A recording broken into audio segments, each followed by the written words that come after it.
Good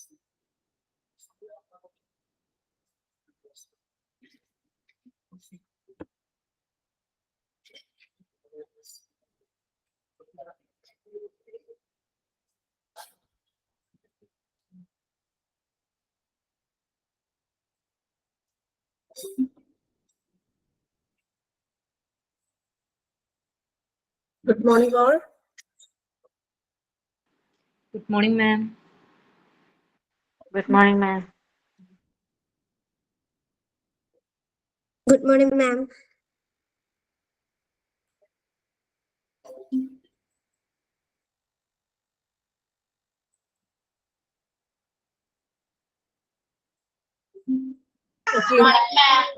എല്ലാവരും വന്നോ?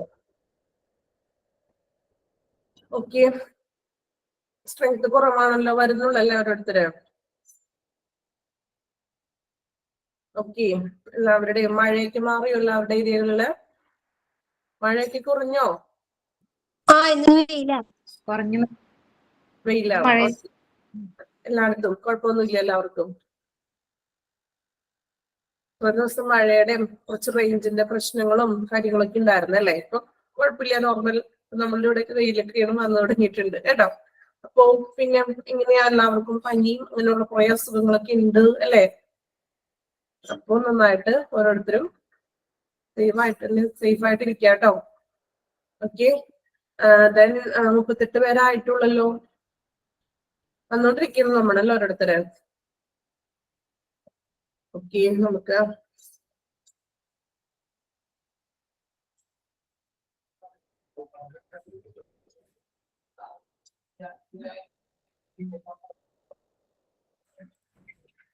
Okay, അപ്പോ നമുക്ക് ക്ലാസ് പയ്യെ തുടങ്ങിയാലോ?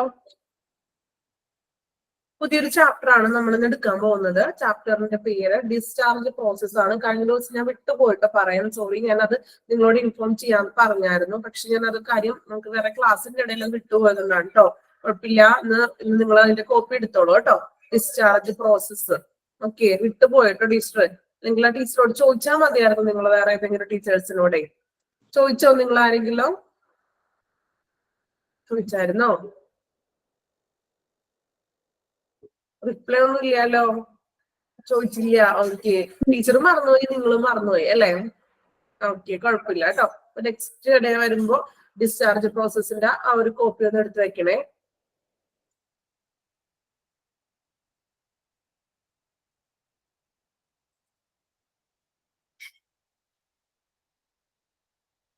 ഓക്കെ, അപ്പൊ നമുക്ക് ഇനി കയ്യിൽ കോപ്പി ഓൾറെഡി എല്ലാത്തിന്റെയും കോപ്പി എടുത്ത് വെച്ചിരിക്കുന്നവരാണെങ്കിൽ കോപ്പി എടുത്തോളൂ കേട്ടോ.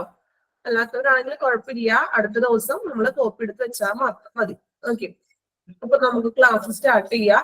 അപ്പൊ നമ്മള് ഒരുപാട് ചാപ്റ്റേഴ്സുകൾ പഠിച്ചു അല്ലെ? ട്രാൻസ്ഫർ എന്താണെന്ന് പഠിച്ചു, ICU പഠിച്ചു, ഇൻ പേഷ്യന്റ്, ഔട്ട് പേഷ്യന്റ്, അങ്ങനെ ഹോസ്പിറ്റലിൽ കിടക്കുന്ന കാര്യങ്ങളും പേഷ്യൻസിന്റെ ട്രീറ്റ്മെന്റും പേഷ്യൻസിനെ ട്രാൻസ്ഫർ ചെയ്തതും OP യിലെ പേഷ്യൻസ് ആരൊക്കെയാണ്, IP യിലെ പേഷ്യൻസ് എങ്ങനെയാണ്, അവിടുത്തെ പ്രോസസ്സുകൾ അല്ലെ?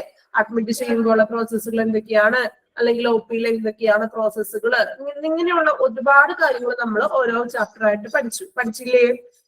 പഠിച്ചോ? ആരാ പഠിച്ചത്? നിങ്ങളല്ലേ പഠിച്ചത്? പഠിച്ചിരുന്നോ? ഓർമ്മയുണ്ടോ അതെല്ലാം?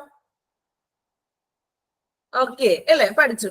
അപ്പൊ നമ്മളിന്ന് നോക്കുന്നത് ഡിസ്ചാർജ് പ്രോസസ്സിനെ പറ്റിയാണ് അല്ലെ? അപ്പൊ നമ്മൾ ഹോസ്പിറ്റലിൽ കിടന്ന കാര്യങ്ങളും ട്രാൻസ്ഫർ ചെയ്ത കാര്യങ്ങളും എല്ലാം നമ്മൾ പഠിച്ചിട്ടുണ്ട്. അപ്പൊ നമ്മൾ ഇനി നോക്കുന്നത് ഡിസ്ചാർജ് പ്രോസസ്സിനെ പറ്റിയാണ് അല്ലെ? നമുക്കറിയാം, നമ്മൾ ഹോസ്പിറ്റലിൽ അത്യാവശ്യം അഡ്മിറ്റഡ് ആയി, അതിനുശേഷം ഡിസ്ചാർജ് ആകുമ്പോ നമ്മൾ അവരോടൊന്നും പറയാതെ അല്ലെങ്കിൽ നഴ്സുമാരോടൊന്നും അറിയിക്കാണ്ട് നമ്മളുടെ ഇഷ്ടത്തിന് വേഗം വീട്ടിൽ പോവുകയാണോ ചെയ്യുന്നത്? അങ്ങനെയാണോ നിങ്ങൾ ഡിസ്ചാർജ് ചെയ്ത് പോകുന്നത്? അങ്ങനെയാണോ? നമ്മളുടെ ഇഷ്ടത്തിന് എപ്പോ വേണമെങ്കിലും വീട്ടിലേക്ക് പോകാമോ? അല്ല അല്ലെ? അതിന് കുറച്ച് നടപടിയും കാര്യങ്ങളൊക്കെ ഉണ്ട്. ഇപ്പൊ രാവിലെ ചിലപ്പോ ഡിസ്ചാർജ് ആയിട്ടുണ്ടെങ്കിൽ ബില്ലിങ്ങും കാര്യങ്ങളും മറ്റും ചെയ്ത് വരുമ്പോൾ ചിലപ്പോൾ ഉച്ചയാവും, അല്ലെങ്കിൽ ഒരു 3 മണിയൊക്കെ ആകും അല്ലെ? ഡിസ്ചാർജ് ചെയ്താലും അതിന്റെ ബിൽ പേയ്മെന്റും കാര്യങ്ങളും മറ്റും റിസൾട്ടുകളും അങ്ങനെയൊക്കെ ഉണ്ടെങ്കിൽ ഇതെല്ലാം കഴിഞ്ഞ് നമ്മൾ ഡിസ്ചാർജ് ചെയ്ത് വീട്ടിലെത്തുന്ന ഒരു നേരം ആകില്ലേ? അല്ലെ? അങ്ങനെയല്ലേ? എപ്പോഴും പെട്ടെന്ന് ഒറ്റയടിക്ക് കാര്യങ്ങളൊന്നും നടക്കില്ല. അതിന്റെ കുറച്ച് പ്രോസസ്സുകളും കാര്യങ്ങളൊക്കെ ഉണ്ട്. അപ്പോ എങ്ങനെയാണ് ഒരു ഹോസ്പിറ്റലിൽ നിന്ന് നമ്മൾ ഡിസ്ചാർജ് ആകുമ്പോഴുള്ള പ്രോസസ്സുകൾ എന്നാണ് നമ്മൾ ഈ ഒരു ചാപ്റ്ററിലൂടെ പഠിക്കുന്നത് കേട്ടോ. ചെറിയ ചാപ്റ്റർ ആണ്, വലിയ ബുദ്ധിമുട്ടില്ല. കേട്ടോ. ബുദ്ധിമുട്ടുള്ളതാണെങ്കിൽ ഞാൻ പറയാറുണ്ടല്ലോ നിങ്ങളോട്, കുറച്ച് ടഫാണ് കേട്ടോ, കുറച്ച് മെഡിക്കൽ ടേമുകളും കാര്യങ്ങളും ഉണ്ട് അല്ലെ, ഞാൻ പറയാറുണ്ട്, ഓപ്പൺ ആയിട്ട് തന്നെ നിങ്ങളോട് പറയാറുണ്ട് കുറച്ച് ബുദ്ധിമുട്ടാണ് അല്ലെ. അപ്പൊ അതുപോലെ തന്നെ ആയിരിക്കുമല്ലോ ചാപ്റ്റേഴ്സുകൾ അല്ലെ. അപ്പൊ ഇത് വലിയ ബുദ്ധിമുട്ടില്ല, നമുക്ക് വായിച്ച് മനസ്സിലാക്കാൻ പറ്റുന്ന രീതിയിലാണ്. അതുകൊണ്ട് നിങ്ങൾ ടെൻഷൻ ആവണ്ട കേട്ടോ. അപ്പോ നമുക്ക് സ്റ്റാർട്ട് ചെയ്യാം. Chapter 11 discharge process. നമുക്ക് ആദ്യമായി ഒരു ഇൻട്രൊഡക്ഷൻ വായിച്ച് നോക്കാം. A discharge from hospital is the formal release of patient from hospital after a procedure of a course of treatment. A discharge happens whenever a patient leaves hospital on the completion of treatment, signing out against medical advice, transferring to another healthcare institution or death. അല്ലെ, നമ്മൾ introduction ഒന്ന് നോക്കണ്ട, നിങ്ങളൊന്ന് സ്വയം ഒന്ന് പറഞ്ഞു നോക്കി, എന്താണ് ഒരു ഡിസ്ചാർജ് എന്നതുകൊണ്ട് ഉദ്ദേശിക്കുന്നത്? നോൺ വേർഡ്സിൽ ഒന്ന് കമന്റ് ചെയ്യാമോ?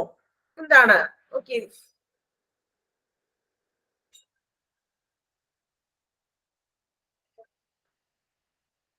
ഓക്കെ പറഞ്ഞോളൂ. ആരെങ്കിലും ഒരാളൊന്ന് പറയാമോ? ഡിസ്ചാർജ് എന്നതുകൊണ്ട് ഉദ്ദേശിക്കുന്നത് എന്താണ്? നിങ്ങൾക്ക് അറിയാവുന്ന പോലെ എന്താ നിങ്ങളുടെ ഇതിലൊരു ഡിസ്ചാർജ് എന്നതുകൊണ്ട് ഉദ്ദേശിക്കുന്നത്? രോഗം ഭേദമായിട്ട് ഹോസ്പിറ്റലിൽ വിട്ടു പോവുക, അല്ലെന്നുണ്ടെങ്കിൽ എന്താ ഒത്തിരി വയസ്സായ ആൾക്കാരൊക്കെ ആണെന്നുണ്ടെങ്കിൽ ട്രീറ്റ്മെന്റ് ഒന്നും ഇനി ചെയ്യാൻ പറ്റത്തില്ലെന്നുള്ള രീതിയിൽ ഹോസ്പിറ്റലിൽ വിട്ടു പോവുക, അങ്ങനെ. ഓക്കെ, ഓക്കെ പറഞ്ഞത് ശരിയാണ്. നമ്മൾ എന്താണ് ഒരു ട്രീറ്റ്മെന്റ് കഴിഞ്ഞിട്ട് ഇനി വേറെ ആർക്കെങ്കിലും പറയാനുണ്ടോ? അല്ലെങ്കിൽ ഒരു ഹോസ്പിറ്റലിലത്തെ ട്രീറ്റ്മെന്റ് നമുക്ക് താല്പര്യമില്ല, അതുകൊണ്ടൊന്നും ആയില്ല എന്നുണ്ടെങ്കിൽ വേറൊരു ഹോസ്പിറ്റലിലേക്ക് ട്രാൻസ്ഫർ ചെയ്യുമ്പോഴും ഡിസ്ചാർജ് ചെയ്ത് പോകാം. ഓക്കെ, ഇനി വേറെ എന്തെങ്കിലും പോയിന്റ് ഉണ്ടോ?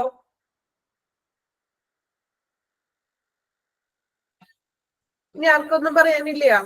നമുക്ക് പറയാൻ അവസരം തന്നേക്കാണ് കേട്ടോ ക്ലാസ് സ്റ്റാർട്ട് ചെയ്യുന്നതിന് മുന്നേ. ഓക്കെ, അപ്പൊ ഇവര് രണ്ടുപേരും പറഞ്ഞത് കറക്റ്റ് ആണ് അല്ലെ. അപ്പൊ അത് തന്നെയൊക്കെയാണ് ഇവിടെയും പറഞ്ഞിരിക്കുന്നത്. നമുക്ക് നോക്കാം.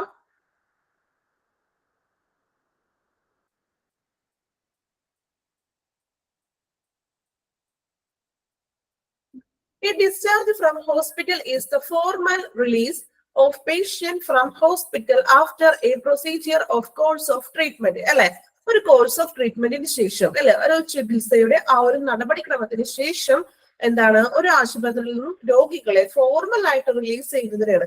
Formal means ഔപചാരികമായിട്ട്. ഔപചാരികം എന്ന് പറഞ്ഞാൽ എന്താണ്, അതിന് പ്രൊസീജിയർ ഒക്കെ ഉണ്ടെന്ന് നമ്മൾ പറഞ്ഞില്ലേ. ബില്ലടക്കണം, അല്ലെങ്കിൽ ഇപ്പൊ റിസൾട്ട് അതൊക്കെ വാങ്ങിക്കണം, പേയ്മെന്റ് ഒക്കെ അടക്കാനുണ്ടെങ്കിൽ അതെല്ലാം കംപ്ലീറ്റഡ് ആയിട്ട് നമ്മൾ ചെയ്യണം. അതിനുശേഷമേ നമുക്ക് ആ ഹോസ്പിറ്റലിൽ വിട്ട് പുറത്തേക്ക് പോകാൻ സാധിക്കുള്ളൂ. അപ്പൊ ഫോർമൽ ആയിട്ട് പേഷ്യൻസിനെ ഒരു ചികിത്സയുടെ നടപടിക്രമത്തിന് ശേഷം ഒരു ആശുപത്രിയിൽ നിന്നും രോഗികളെ ഔപചാരികമായിട്ട് മോചിപ്പിക്കുന്നതിന് മീൻസ് റിലീസ് ചെയ്യുന്നതിനെയാണ് നമ്മൾ എന്ത് പറയുന്നത്, ഒരു ഡിസ്ചാർജ് എന്നതുകൊണ്ട് അർത്ഥമാക്കുന്നത് അല്ല. ഇപ്പൊ നമ്മൾ ഈ രണ്ടുപേര് പറഞ്ഞത് തന്നെയാണ്, ചികിത്സയ്ക്ക് ശേഷം നമ്മൾ വീട്ടിലേക്ക് ഡിസ്ചാർജ് ആയി പോകുന്നത്. അതൊരു ഔപചാരികമാണ്, ഫോർമൽ ആണ് അത് അല്ലെ. പിന്നെ നമ്മൾ പറഞ്ഞ പോലെ തന്നെ ചിലപ്പോ ട്രീറ്റ്മെന്റ്സ് ഒക്കെ കംപ്ലീറ്റ് ചെയ്ത പേഷ്യൻസ് ആണ് ഡിസ്ചാർജ് ആവുന്നത്. ചിലപ്പോ signing out against medical advice, ചിലപ്പോ അത് എന്താണ് ചികിത്സ പൂർത്തിയാകുമ്പോഴോ അല്ലെങ്കിൽ ചികിത്സ കഴിഞ്ഞിട്ട് വന്ന പേഷ്യൻസ് ഉണ്ടാവാം. അതുപോലെ മറ്റൊരു നല്ലൊരു ഫെസിലിറ്റിയിലൊക്കെ, അതായത് ആ ഹോസ്പിറ്റലിൽ ചിലപ്പോ അതിനുള്ള സാങ്കേതിക വിദ്യകളോ അങ്ങനെയുള്ള കാര്യങ്ങളൊന്നും ഉണ്ടാവില്ല. അപ്പൊ അതിനു വേണ്ടിയിട്ട് മറ്റൊരു ഹോസ്പിറ്റലിലേക്ക് ട്രാൻസ്ഫർ ചെയ്യുമ്പോഴും ഇവിടെ നിന്ന് ഡിസ്ചാർജ് ആയിട്ടാണല്ലോ ട്രാൻസ്ഫർ ചെയ്യുന്നത്. അങ്ങനെ ചെയ്തതും ദെൻ ഓർ ഓൺ ഡെത്ത്, ചിലപ്പോ മരണം സംഭവിക്കാം, അപ്പോഴും അത് ഡിസ്ചാർജ് എന്ന് തന്നെ നമുക്ക് പറയാം അല്ലെ. ആള് മരിച്ചു പോകുന്ന ആ ഒരു സിറ്റുവേഷനൊക്കെ വരുമ്പോഴും, അല്ലെങ്കിൽ ആള് ഡെത്ത് ആവുന്ന ആ സമയത്ത് ഡെത്ത് സംഭവിക്കുന്നതും ഒക്കെ ഡിസ്ചാർജിൽ തന്നെ ഉൾപ്പെടുന്നതാണ്. ഓക്കെ, ഒന്നുകൂടി വായിക്കാം. A discharge from hospital is the formal release of patient from hospital after a procedure of a course of treatment. Then a discharge happens whenever a patient leaves hospital on the completion of treatment. ആ ഹോസ്പിറ്റലില് ആ treatments എല്ലാം complete ചെയ്തതിനു ശേഷം discharge ആകുന്നു. Then signing out against medical advice. ഇനി medical അഡ്വൈസിന് against ആയിട്ടും discharge വാങ്ങിച്ചു പോകും ചിലവർ ഇല്ലേ. നിങ്ങൾക്ക് ഇവിടെ കിടന്നിട്ട് ട്രീറ്റ്മെന്റ് ശരിയാവുന്നില്ല, ഞങ്ങൾക്ക് ഡിസ്ചാർജ് വേണം എന്ന് പറഞ്ഞിട്ട് ഈ ഹോസ്പിറ്റലിൽ നിന്ന് ഡിസ്ചാർജ് വാങ്ങിച്ചൊക്കെ വീട്ടിലേക്ക് പോകുന്ന ആളുകളൊക്കെ ഉണ്ട് അല്ലെ. അപ്പൊ അതും നമ്മൾ ഡിസ്ചാർജിൽ ഉൾപ്പെടുത്തും. Then transfer to another health care facility, transfer ചെയ്യുന്നു. ഇപ്പൊ അവിടെ സൗകര്യങ്ങളുടെ അഭാവം ഉണ്ടെങ്കിൽ മറ്റേതെങ്കിലും ഹോസ്പിറ്റലിലേക്ക് എന്ത് ചെയ്യും, ട്രാൻസ്ഫർ ചെയ്യുന്നു. അതുപോലെ തന്നെ ഓൺ ഡെത്ത്, മരിച്ചു കഴിയുമ്പോൾ നമ്മൾ എന്ത് ചെയ്യും, അത് ഡിസ്ചാർജ് ആയിട്ട് നമ്മൾ പറയുകയാണ് ചെയ്യുന്നത്. ഓക്കെ, ക്ലിയർ ആയോ? ഡിസ്ചാർജ് നിങ്ങൾ പറഞ്ഞ കാര്യങ്ങളൊക്കെ തന്നെയാണ് വരുന്നത് കേട്ടോ, വേറെ ഒന്നുമില്ല, എക്സ്ട്രാ ഒന്നും പറയുന്നില്ല. നിങ്ങൾ പറഞ്ഞ പോയിന്റ്സുകൾ തന്നെയാണ് നമ്മൾ ഹോസ്പിറ്റലിൽ പോയി ഡിസ്ചാർജ് ചെയ്യുന്നത്. ഒരു ഫോർമൽ റിലീസ് ആണ്, ഔപചാരികമായിട്ട് ചെയ്യുന്ന ഒരു കാര്യമാണ്. നമ്മുടെ ഇഷ്ടത്തിന് സ്വന്തമായിട്ട് ഓടിപ്പോകാൻ പറ്റുന്ന ഒരു കാര്യമല്ലല്ലോ. അത് അവിടെ പറഞ്ഞ് അറിയിച്ച് എങ്ങനെയാണോ അതിന്റെ പ്രോസസ്സും കാര്യങ്ങളൊക്കെ ചെയ്തിട്ടാണ് നമ്മൾ എന്ത് ചെയ്യുക, ഡിസ്ചാർജ് ചെയ്യുന്നത്. ക്ലിയർ ആയോ? കുഴപ്പമില്ലല്ലോ? മനസ്സിലായോ? എല്ലാവർക്കും മനസ്സിലായോ? ഓക്കെ ഓക്കെ, ബാക്കി എല്ലാവർക്കും കുഴപ്പമില്ലല്ലോ? നമുക്കറിയാവുന്ന കാര്യം തന്നെയല്ലേ, വലിയ ബുദ്ധിമുട്ടില്ല. നിങ്ങൾ ഒരു തവണ ഇൻട്രൊഡക്ഷൻ ഒന്ന് വായിക്കാം കേട്ടോ. എല്ലാവരും ഒന്ന് വായിച്ചു നോക്കണേ. ഇൻട്രൊഡക്ഷൻ വായിക്കാം, എന്നിട്ട് നമുക്ക് അടുത്ത ഭാഗത്തിലേക്ക് പോകാം. ഇൻട്രൊഡക്ഷൻ വായിക്കാം.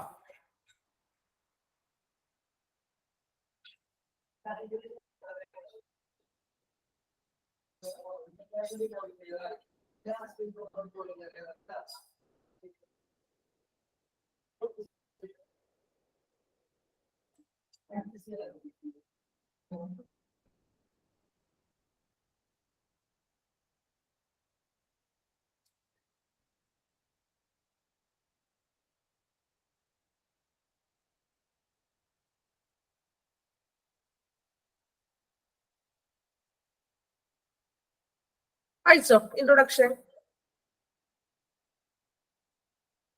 ഓക്കെ, നമുക്ക് നെക്സ്റ്റ് എടുക്കാം. Type of hospital discharge procedure. നമ്മൾ പറഞ്ഞില്ലേ എങ്ങനെയൊക്കെയാണ് ഡിസ്ചാർജ് ചെയ്യുന്നത്. നമ്മൾ പറഞ്ഞു എഗെയിൻസ്റ്റ് ആയിട്ട് പോകും, അല്ലെങ്കിൽ ട്രാൻസ്ഫർ ചെയ്ത് പോകുന്നു, അതൊക്കെ നമുക്ക് ഡിസ്ചാർജിൽ ഉൾപ്പെടുത്തും. അപ്പൊ എങ്ങനെയൊക്കെയാണ് മെയിൻ ആയിട്ട് ടൈപ്പുകൾ, ഡിസ്ചാർജ് ഓഫ് പ്രൊസീജിയറിന്റെ ടൈപ്പ് എങ്ങനെയൊക്കെയാണെന്ന് നോക്കാം. Routine discharge, AMA discharge, transfer to another healthcare facility, discharge to hospice palliative care. ഇത്രയും കാര്യങ്ങളാണ് ടൈപ്പിൽ പറയുന്നത്. നമുക്ക് അവ ഓരോന്നും എന്താണെന്ന് നോക്കാം. നമ്മൾ പറഞ്ഞ കാര്യങ്ങളൊക്കെ തന്നെയാണ് കേട്ടോ. നോക്കാം. ഫസ്റ്റ് വൺ, റൊട്ടീൻ ഡിസ്ചാർജ് അല്ലെങ്കിൽ a planned discharge on advice doctors.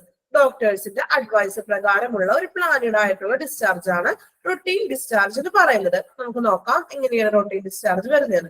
Routine discharge is referred to as the process of a patient being discharged from hospital or healthcare facility after getting medical treatment or care. അല്ലെ, അതായത് ഒരു ഹോസ്പിറ്റലിലെ medical ഫെസിലിറ്റിയിൽ admitted ഒക്കെ ആയി medical ട്രീറ്റ്മെന്റിന് ശേഷം ഡോക്ടറിന്റെ നിർദ്ദേശപ്രകാരം discharge ചെയ്യുന്ന പേഷ്യൻസ് ആണ് നമ്മൾ റൊട്ടീൻ ഡിസ്ചാർജ് എന്നതുകൊണ്ട് ഉദ്ദേശിക്കുന്നത്.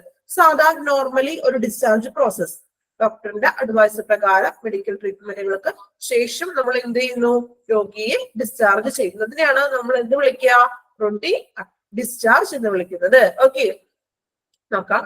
The healthcare team will then provide the patient information about their condition, then medication, follow-up care and many lifestyle changes necessary for them. അല്ലെ, അപ്പോ എന്ത് ചെയ്യും, ഹെൽത്ത് കെയർ ടീം ഡിസ്ചാർജ് ചെയ്തതിനു ശേഷം അവരുടെ ഒരു കണ്ടീഷൻ ഒക്കെ എങ്ങനെയാണെന്ന് ഇൻഫോം ചെയ്യും. ഇപ്പൊ ഇങ്ങനെയൊക്കെയാണ് കണ്ടീഷൻ. ഇപ്പൊ നമ്മളോട് പറയും കുറച്ച് ദിവസം കൂടി വീട്ടിൽ പോയിട്ട് റെസ്റ്റ് ഒക്കെ എടുക്കണം, ഇന്ന ഫുഡുകളൊക്കെ കഴിക്കണം, അല്ലെങ്കിൽ ഇത് വെയിറ്റ് അങ്ങനെ വേറെ ബുദ്ധിമുട്ടുള്ള ജോലികളൊന്നും ചെയ്യരുത്, മാക്സിമം റെസ്റ്റ് എടുക്കുക, അല്ലെ, അല്ലെങ്കിൽ മെഡിസിൻസ് ഇത്ര ദിവസം ഫോളോ ചെയ്യണം. അങ്ങനെയുള്ള കാര്യങ്ങളൊക്കെ നമുക്ക് എന്ത് ചെയ്യും, ഡോക്ടേഴ്സ് പറഞ്ഞു തരുന്നു. കണ്ടോ, നോക്കിയേ, ഇൻഫോർമേഷൻ അബൌട്ട് ദെയർ കണ്ടീഷൻ, അവരുടെ കണ്ടീഷൻ അവസ്ഥയെ പറ്റി പറഞ്ഞു കൊടുക്കും.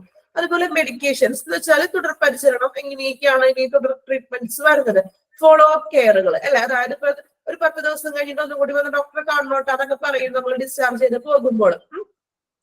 Then life style changes necessary from, അതായത് എന്താണ് ആവശ്യമായിട്ടുള്ള ജീവിത ശൈലികള് മാറ്റങ്ങൾ എന്നിവയെ കുറിച്ചൊക്കെ. ഇപ്പൊ ജീവിതശൈലി എന്ന് പറയുമ്പോൾ അതിൽ ഈ പറഞ്ഞ പോലെ ഇപ്പൊ ഫുഡും കാര്യങ്ങളൊക്കെ പെടും. ഇന്ന ഫുഡുകൾ കഴിക്കാൻ പാടില്ല, അല്ലെ, ചിലപ്പോ ഫ്രൂട്ട്സ് കഴിക്കാൻ പാടില്ല, അങ്ങനെ എന്തൊക്കെയാണ് കഴിക്കേണ്ടത്, അങ്ങനെ ജീവിത ലൈഫ് സ്റ്റൈലിനെ പറ്റി കുറച്ച് കാര്യങ്ങളൊക്കെ ഈ ഡോക്ടേഴ്സും നഴ്സസും നമുക്ക് പറഞ്ഞു തരും. അതാണ് റൊട്ടീൻ ഡിസ്ചാർജ് എന്നതുകൊണ്ട് ഉദ്ദേശിക്കുന്നത്. ഓക്കെ ഓക്കെ, ഒരാളത് ഇന്ന് എക്സാം ഓക്കെ കമന്റ് ചെയ്തിട്ടുണ്ട് ഡിസ്ചാർജ് ചെയ്ത് വന്നുള്ളൂ. ഓക്കെ, അപ്പോ ഡിസ്ചാർജ് ചെയ്ത് വന്നപ്പോൾ ഡോക്ടർ ഇങ്ങനെ കുറച്ച് അഡ്വൈസും കാര്യങ്ങളൊക്കെ പറഞ്ഞായിരുന്നോ? എന്തെങ്കിലും പറഞ്ഞ വ്യക്തി ഞാൻ പേര് നോക്കില്ല കേട്ടോ, സ്റ്റുഡന്റിന്റെ. ഓക്കെ, ഡിസ്ചാർജ് ചെയ്ത് വന്നപ്പോഴേ ഇങ്ങനെ അഡ്വൈസും കാര്യങ്ങളൊക്കെ തന്നായിരുന്നോ? അല്ലെങ്കിൽ ഫോളോ അപ്പ് കെയറുകളും? ഓക്കെ, എന്തൊക്കെയാണ് അഡ്വൈസ് തന്നിരുന്നത്? എന്തൊക്കെയാ അഡ്വൈസ് തന്നത്? ഇപ്പൊ ഫുഡിന്റെ കാര്യത്തിലോ? റെസ്റ്റ് പറഞ്ഞു, ബെഡ് റെസ്റ്റ് പറഞ്ഞു. ദെൻ പിന്നെ എന്തൊക്കെ പറഞ്ഞു? ഫോളോ അപ്പിന്റെ കാര്യം പറഞ്ഞായിരുന്നോ? ഇത്ര ഡേയ്സ് കഴിഞ്ഞിട്ട് ഹോസ്പിറ്റലിലേക്ക് വരണം എന്നൊക്കെ പറഞ്ഞോ? ഒന്ന് കാണണം എന്നൊക്കെ പറഞ്ഞോ ഡോക്ടറെ?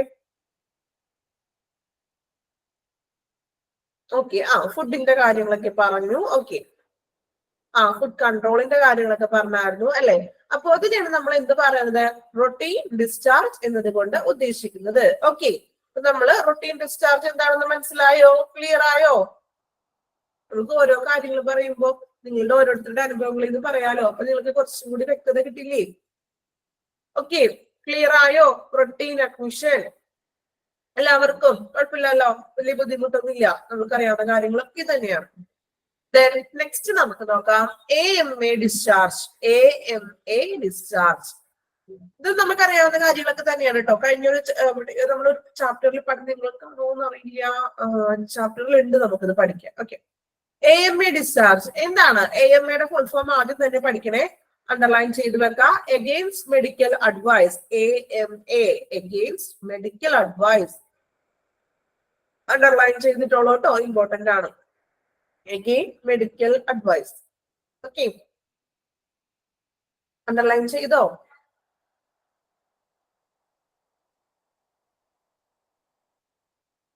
ഓക്കെ, അപ്പൊ ഇനി അത് കേൾക്കുമ്പോ തന്നെ അറിയാലോ എന്തായിരിക്കും ആ ഒരു ഡിസ്ചാർജിനെ ഉദ്ദേശിക്കുന്നത്?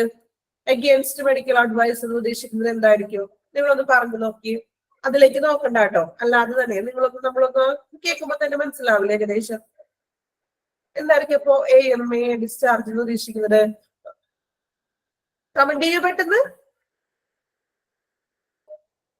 എന്തായിരിക്കും? തെറ്റുണ്ടെങ്കിൽ തെറ്റിക്കോട്ടെ, നിങ്ങൾ പറഞ്ഞോളൂ.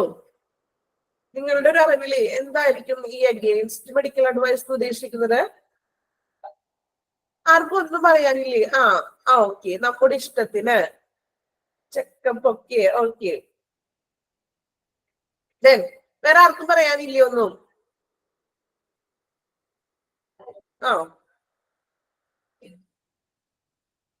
എല്ലാവരും രാവിലെ ഉറക്കത്തിലാണോ? ഉറങ്ങിയാണോ എല്ലാവരും ഇരുന്ന്? എന്ത് പറ്റി? ആർക്കൊരു നിങ്ങളിങ്ങനെ ഡള്ളായിട്ടിരുന്നിട്ടുണ്ടെങ്കിൽ അപ്പൊ എടുക്കുന്ന ടീച്ചേഴ്സും അതുപോലെ ഇരിക്കില്ലേ? ഓക്കെ, ഇപ്പൊ ഒന്ന് ഉണർന്ന് വന്നുള്ളൂ കേട്ടോ ഓരോരുത്തര്. ഓക്കെ, ഡോക്ടർമാരുടെ നിർദ്ദേശം ഇല്ലാതെ ട്രീറ്റ്മെന്റ് നോട്ട് കംപ്ലീറ്റഡ്. ഓക്കെ, നമ്മൾ പറഞ്ഞ കാര്യങ്ങളൊക്കെ ഇതിനകത്ത് ഉണ്ടോന്ന് നമുക്ക് നോക്കണ്ടേ? നോക്കാം. AMA ഡിസ്ചാർജ് എന്താണെന്നാണ് നോക്കുന്നത്. AMA discharge indicates against medical advice discharge. Underline ചെയ്തല്ലോ, ഞാൻ പറഞ്ഞിരുന്നു. Then which occurs when a patient takes decision to leave a hospital or healthcare facility before their treatment is complete. അല്ലെ, ട്രീറ്റ്മെന്റ് കംപ്ലീറ്റ് ആവുന്നതിന് മുൻപ് തന്നെ ഹോസ്പിറ്റലിൽ വിട്ടു പോകാനായിട്ട് തീരുമാനം എടുക്കുന്നതിനെയാണ് എന്ത് പറയുന്നത്? ANM ഡിസ്ചാർജ്, AMA ഡിസ്ചാർജ് എന്ന് പറയുന്നത്. ട്രീറ്റ്മെന്റ് ഒന്നും കംപ്ലീറ്റ് ആയിട്ടുണ്ടാവില്ല. നോക്കാം. Against the advice of their health care provider. ഡോക്ടേഴ്സിന്റെ അവരുടെ നിർദ്ദേശങ്ങൾക്ക് എഗെയിൻസ്റ്റ് ആയിട്ട്, വിരുദ്ധമായിട്ട് ട്രീറ്റ്മെന്റ് ഒന്നും കംപ്ലീറ്റ് ആകാതെ അവരുടെ ഇഷ്ടത്തിന് ഡിസ്ചാർജ് ആയിട്ട് പോകുന്നതിനെയാണ് നമ്മൾ എന്ത് വിളിക്കുക? AMA discharge. നിങ്ങൾ എല്ലാവരും തന്നെ കമന്റ് ഇട്ടായിരുന്നു കേട്ടോ. നോക്കാം.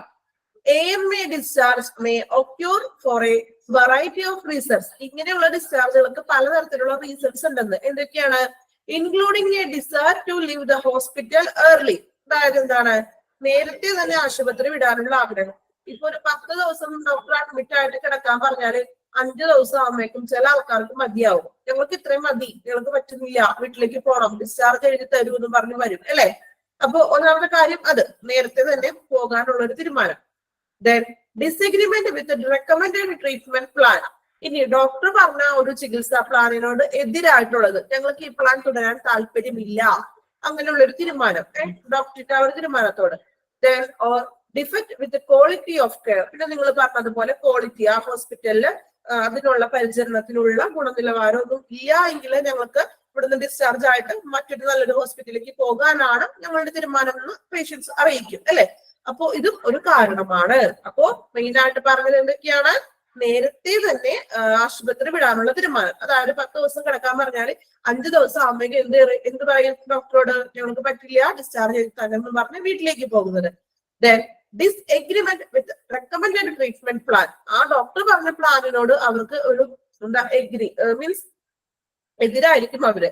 അതുപോലെ തന്നെ ഇതുപോലെ ക്വാളിറ്റി കെയറിൽ നിന്നും മീൻസ് വലിയ ടെക്നോളജിക്കലും അങ്ങനെ ഒരു എന്താ പറയാ സൗകര്യങ്ങളൊന്നും ഇല്ലാന്നുണ്ടെങ്കിൽ ഈ ഹോസ്പിറ്റല് മോശമാണ്, വലിയ സൗകര്യങ്ങളൊന്നും ഇല്ല, അപ്പൊ ഞങ്ങൾക്ക് വേറെ ഹോസ്പിറ്റലിലേക്ക് പോകണം എന്ന് പറഞ്ഞുകൊണ്ട് എന്ത് ചെയ്യും? അവിടുന്ന് ഡിസ്ചാർജ് വാങ്ങിച്ച് മറ്റൊരു ഹോസ്പിറ്റലിലേക്ക് ട്രാൻസ്ഫർ ചെയ്ത് പോകുന്നു. ഓക്കെ, ക്ലിയർ ആയോ? AMA ഡിസ്ചാർജ് എന്നതുകൊണ്ട് ഉദ്ദേശിക്കുന്നത് ക്ലിയർ ആയോ? ഓക്കെ, ദെൻ നമുക്കൊന്നും കൂടി വായിക്കാം, എന്നിട്ടൊന്ന് ക്ലിയർ ആയാൽ നോക്കണേ. AMA എന്ന് പറയുന്നത് AMA discharge indicates against medical advice discharge which occurs when a patient takes decision to leave a hospital or healthcare facility before their treatment is complete against advice of their health provider. AMA discharge may occur for a variety of reasons, including a desire to leave the hospital early, disagreement with the recommended treatment plan, or defect with the quality of care. Clear ആയോ? Then നിങ്ങൾ ആ routine ഡിസ്ചാർജും AMA ഡിസ്ചാർജും ഒന്ന് വായിക്കണം കേട്ടോ, ഒന്ന് വായിച്ചു നോക്കാം കേട്ടോ. രണ്ടും വായിച്ച് നന്നായിട്ട് മനസ്സിലാക്കിയിട്ട് വേണം നമുക്ക് ഇനി അടുത്ത കാര്യങ്ങളിലേക്ക് പോകാൻ. വായിച്ചോളൂ കേട്ടോ, നല്ലപോലെ വായിക്കണേ. റൊട്ടീൻ എന്താണ്, AMA എന്താണെന്ന്.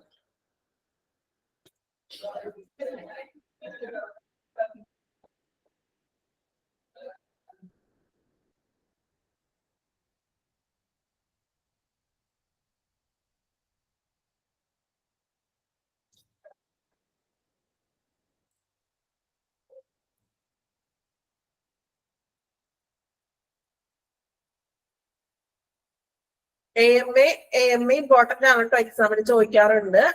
അഗെയിൻസ്റ്റ് മെഡിക്കൽ അഡ്വൈസ് ഇത് ഇമ്പോർട്ടന്റ്, ഒരു സ്റ്റാർ മാർക്ക് ഒക്കെ ചെയ്തിട്ടുള്ളൂ കേട്ടോ.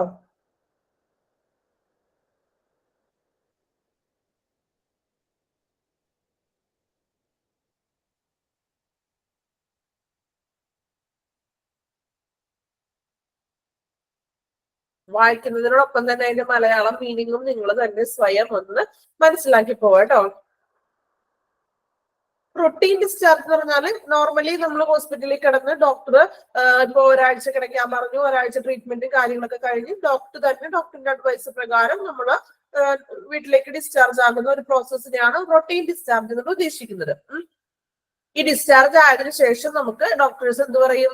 നമ്മുടെ കണ്ടീഷനെ പറ്റിയൊക്കെ പറയും. അതുപോലെ ഫോളോ അപ്പ് കെയർ, ഇത്ര ദിവസം കഴിഞ്ഞിട്ട് വീണ്ടും കാണാൻ വരണം, അല്ലെങ്കിൽ ലൈഫ് സ്റ്റൈൽ ചേഞ്ചസ്, ഇങ്ങനെ ഫുഡുകളൊക്കെ നന്നായിട്ട് കഴിക്കണം, അല്ലെ?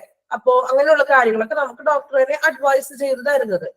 AMA എന്ന് പറഞ്ഞാൽ അതിന്റെ നേരെ ഓപ്പോസിറ്റ്, അതായത് ഡോക്ടറിന്റെ പ്രകാരമൊന്നുമില്ല, നമ്മളുടെ സ്വന്തം ഇഷ്ടപ്രകാരം നമ്മൾ ഡിസ്ചാർജ് വാങ്ങിച്ച് വീട്ടിലേക്ക് പോകുന്ന ഒരു അവസ്ഥ. ക്ലിയർ ആയോ? ഓക്കെ, നിങ്ങൾ വായിച്ചു നോക്കൂ. അപ്പൊ നമുക്ക് കാര്യങ്ങൾ പെട്ടെന്ന് മനസ്സിലാവും. ഇതൊക്കെ നമുക്ക് കോമൺ ആയിട്ട് അറിയാവുന്ന കാര്യങ്ങളല്ലേ, ഇതിന് ഒരു പഠിക്കേണ്ട ആവശ്യമൊന്നും ഇല്ല, അല്ലെ? എക്സ്പ്ലനേഷന്റെ ആവശ്യമേ ഇല്ല അവിടെ.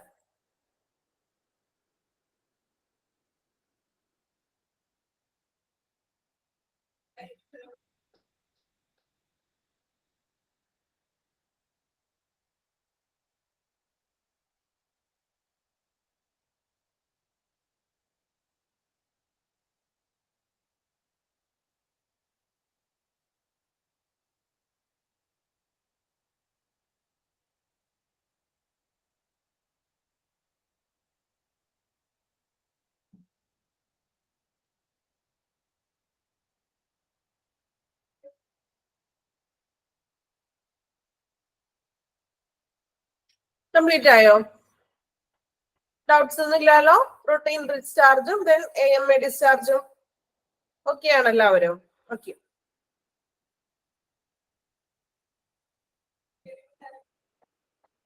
ദെൻ ഇന്ന് നമ്മൾ നോക്കുന്നത് AMA ഡിസ്ചാർജ് നമ്മൾ പറഞ്ഞില്ലേ. അപ്പോ ഇങ്ങനെ ഒരു AMA ഡിസ്ചാർജ് ആണ് ചെയ്യുന്നതെങ്കിൽ അതിന് പ്രത്യേകമായിട്ടുള്ള ഒരു ഫോം നമുക്ക് ഹോസ്പിറ്റലിൽ നിന്ന് അവർ തരും. നമ്മൾ അതിലൊന്ന് സൈൻ ചെയ്ത് ഡേറ്റും ടൈമും സൈനൊക്കെ ഒന്ന് ചെയ്ത് കൊടുക്കേണ്ടതായിട്ട് വരുന്നുണ്ട്. അപ്പൊ എങ്ങനെയാണ് ഒരു ഫോം AMA ഫോം പറയുന്നതെന്നാണ് പിന്നെ വായിക്കുന്നത്. ശ്രദ്ധിക്കാം. അത് കുഞ്ഞു ഫോമാണ്. ആ ഫോമിൽ ഉൾപ്പെടുന്ന കാര്യങ്ങളാണ് പറയുന്നത്.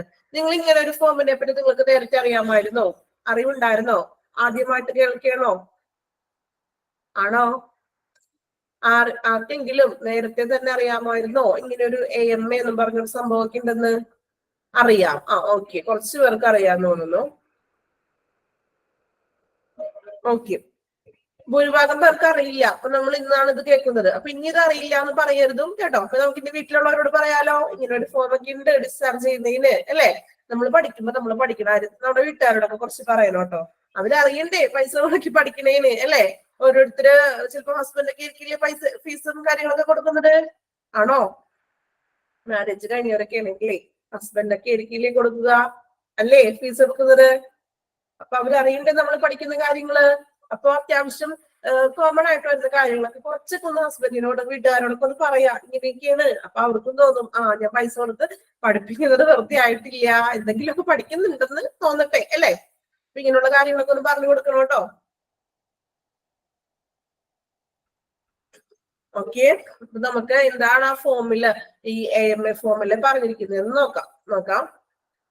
I am leaving the hospital ward against the medical advice.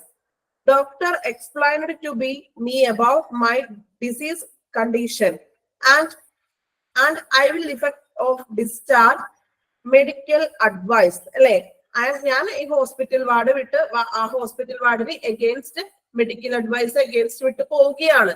Doctor എന്റെ അവസ്ഥ, എന്റെ രോഗാവസ്ഥയെ കുറിച്ചും അതിന്റെ ഇഫക്ട്സിനെ കുറിച്ചും ഡോക്ടർ എന്ത് ചെയ്തു?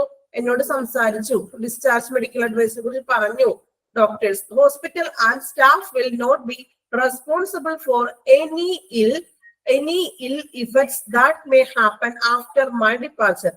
ഞാൻ പോകുന്നതില് അല്ലെങ്കിൽ എനിക്ക് തുടർന്ന് എന്ത് സംഭവിച്ചാലും ഡോക്ടേഴ്സോ അല്ലെങ്കിൽ ഹോസ്പിറ്റലിലെ മറ്റു സ്റ്റാഫുകളോ ഉത്തരവാദിയല്ല എന്നാണ് ആ ഒരു ഫോമിൽ പറയുന്നത്. അതായത് ഡോക്ടർ എന്റെ രോഗങ്ങളെ കുറിച്ചും കണ്ടീഷനെ കുറിച്ചും പറഞ്ഞു, പക്ഷെ ഞാൻ ഇതിൽ നിന്നും ലീവ് ചെയ്ത് പോവുകയാണ്. ഇനി എനിക്ക് എന്തെങ്കിലും സംഭവിക്കുകയാണെങ്കിൽ അതിന്റെ ആഫ്റ്റർ ഇഫക്റ്റ് സംഭവിക്കുകയാണെങ്കിൽ ഡോക്ടറും അവിടുത്തെ സ്റ്റാഫുകളും ഇതില് യാതൊരു ഉത്തരവാദി അല്ല എന്ന് പറയുന്നു. ഓക്കെ, ഇതാണ് ഒരു ഫോമിൽ പറയുന്നത്. ഇനി നെയിം ഓഫ് ദ പേഷ്യന്റ് അല്ലെങ്കിൽ റിലേറ്റീവ് പേഷ്യന്റിന്റെ പേര് എഴുതാം. ദെൻ റിലേറ്റീവിന്റെ പേര് എഴുതണോട്ടോ, റിലേഷൻ എഴുതാ, സിഗ്നേച്ചർ, ഡേറ്റ്, ടൈം. ഇതാണ് ഒരു AMA ഫോമില് ഉൾപ്പെടുന്നത്. വേറെ ഒന്നുമില്ല. ഞാൻ എന്റെ ഇഷ്ടത്തിന് പോവുകയാണ്, നിങ്ങൾ ആരും ഇതിന് ഉത്തരവാദി അല്ല എന്ന് എഴുതി ഒപ്പിട്ട് കൊടുക്കുകയാണ്, അല്ലെ? അപ്പൊ പിന്നെ ഹോസ്പിറ്റലുകാർക്ക് പ്രശ്നമൊന്നുമില്ല, ആള് സ്വന്തം ഇഷ്ടത്തിന് പോയതല്ലേ, അല്ലെ? ഇതാണ് AMA ഫോമില് ഉൾപ്പെടുത്തിയിരിക്കുന്ന കാര്യം. ക്ലിയർ ആയല്ലോ? അത് വേറെ ഡിസ്കഷൻ ഒന്നും വേണ്ടല്ലോ, കുഴപ്പമില്ലല്ലോ, മനസ്സിലായില്ലേ?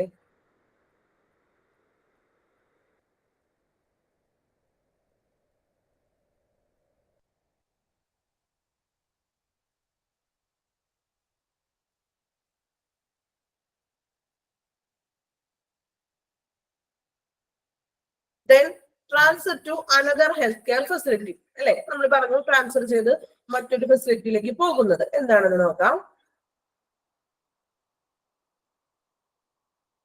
Either as a referral or asked by patient request, transfer to another healthcare facility, refer to process of moving a patient from one hospital healthcare facility to another, അല്ലെ? ഇപ്പോ ഓൾറെഡി നിന്ന ഒരു ഹോസ്പിറ്റലില് സൗകര്യങ്ങളുടെ കുറവ് മൂലോ മറ്റു കാരണങ്ങളാല് ഒരു ഹോസ്പിറ്റലിൽ നിന്നും മറ്റൊരു ഹോസ്പിറ്റലിലേക്ക് പേഷ്യൻസിനെ മൂവ് ചെയ്യുന്നു. അതിനാണ് നമ്മൾ എന്ത് വിളിക്കുക? ട്രാൻസ്ഫർ എന്ന് വിളിക്കുന്നത്. Usually for the purpose of getting specialized medical care or service that are not available at the present facility. എന്തിനു വേണ്ടിയിട്ടാണ്? മെയിൻ പർപ്പസ് എന്ന് പറഞ്ഞാൽ ഗെറ്റിംഗ് സ്പെഷ്യലൈസ്ഡ് മെഡിക്കൽ കെയർ, ഒരു സ്പെഷ്യൽ മെഡിക്കൽ കെയറും അല്ലെങ്കിൽ സേവനങ്ങളും ലഭിക്കാൻ വേണ്ടിയിട്ടാണ് വേറൊരു ഹോസ്പിറ്റലിലേക്ക് മാറുന്നത്. that are not available at the present facility. ഇപ്പോൾ നിൽക്കുന്ന ഹോസ്പിറ്റലിൽ അതിനുള്ള ഫെസിലിറ്റീസുകൾ ഒന്നും ഇല്ല എന്ന കാരണത്താലാണ് എന്ത് ചെയ്യുന്നത്, മറ്റൊരു ഹോസ്പിറ്റലിലേക്ക് സ്പെഷ്യലൈസ്ഡ് മെഡിക്കൽ കെയർ ലഭിക്കുന്നതിന് വേണ്ടിയിട്ട് മാറുന്നത്. Okay, then the transfer may be arranged by the healthcare provider or hospital where the patient is presently receiving care, or it may be requested by the patient or their family due to valid reason. അല്ലെ, അപ്പോ ഈ transfer ചെയ്യുന്നത് ഇപ്പോ അതായത് എന്താണ്, ഇപ്പോ കൈമാറ്റം നമുക്ക് ഇപ്പോ പരിരക്ഷ, അതായത് ഈ ട്രാൻസ്ഫർ ചെയ്യുന്നത് അവിടെയുള്ള നമ്മുടെ ഹെൽത്ത് കെയർ പ്രൊവൈഡേഴ്സോ അല്ലെങ്കിൽ ഹോസ്പിറ്റലോ ആയിരിക്കും. ഏത് ഹോസ്പിറ്റലിലാണോ നിൽക്കുന്നത് അവര് വേറെ ഹോസ്പിറ്റലിലേക്ക് ചിലപ്പോൾ അറേഞ്ച് ചെയ്ത് കൊടുക്കും. Where the patient is presently receiving, എവിടെയാണോ റിസീവ് സ്വീകരിച്ചിരിക്കുന്നത് അവര് തന്നെ വേറൊരു ഹോസ്പിറ്റലിലേക്ക് ആളെ ട്രാൻസ്ഫർ ചെയ്യാനുള്ള കാര്യങ്ങളൊക്കെ ചെയ്തു കൊടുക്കും. Then requested by the patient or their family due to valid reason. അല്ലെ, കുടുംബമോ അല്ലെങ്കിൽ മറ്റു റിലേറ്റീവ്സോ ഇങ്ങനെ കാരണങ്ങള് മീൻസ് ഇങ്ങനെ എന്തിനു വേണ്ടിയിട്ടാണ് ഞങ്ങൾ ട്രാൻസ്ഫർ ചെയ്യുന്നതൊക്കെ കാരണങ്ങൾ വിശദീകരിക്കും. A physician's refer form is used to refer patient to specialist for medical treatment by transferring to another hospital. അപ്പൊ മറ്റൊരു ഹോസ്പിറ്റലിലേക്ക് പേഷ്യൻസിനെ മാറ്റുമ്പോൾ ആ ഒരു നമ്മൾ ആളെ നോക്കിയ ഒരു ഫിസിഷ്യൻ ഇല്ലേ, അവരുടെ ഒരു സ്പെഷ്യലിസ്റ്റ് ഒരു റെഫർ ചെയ്യാനായിട്ട് ഒരു റെഫറൽ ഫോം സൈൻ ചെയ്ത് ഫിസിഷ്യൻ കൊടുക്കും. ഇന്ന കാരണങ്ങൾ കാരണമാണ് ഇവിടെ നാളെ ട്രാൻസ്ഫർ ചെയ്ത് വിടുന്നതെന്ന് പറഞ്ഞിട്ട് എന്ത് ചെയ്യും, ഫിസിഷ്യൻ ഒരു ഫോം എഴുതി കൊടുക്കും. ഓക്കെ, ഇത്രയുമാണ് ട്രാൻസ്ഫറിൽ പറയുന്നത്. നമ്മൾ ട്രാൻസ്ഫർ ഓഫ് പേഷ്യന്റ് എന്ന് പറഞ്ഞിട്ട് ഒരു ചാപ്റ്റർ ഫുള്ള് പഠിച്ച കാര്യങ്ങളാണ് അല്ലെ. അതുകൊണ്ട് ഞാനിവിടെ ഒത്തിരി എക്സ്പ്ലനേഷൻ ഒന്നും ചെയ്യുന്നില്ല, നമ്മൾ പഠിച്ച കാര്യങ്ങളൊക്കെ തന്നെയാണ് പറയുന്നത്. ട്രാൻസ്ഫർ ചെയ്യുന്നത് കൂടുതൽ ഫെസിലിറ്റിയും കൂടുതൽ സ്പെഷ്യൽ കെയറുകളൊക്കെ ലഭിക്കാൻ വേണ്ടിയിട്ടാണ് അല്ലെ. ഓക്കെ, ക്ലിയർ ആയോ? ട്രാൻസ്ഫർ മനസ്സിലായോ? ഒന്ന് വായിച്ചു നോക്കണേ, ട്രാൻസ്ഫർ പെട്ടെന്ന് വായിച്ചു നോക്കിയേ.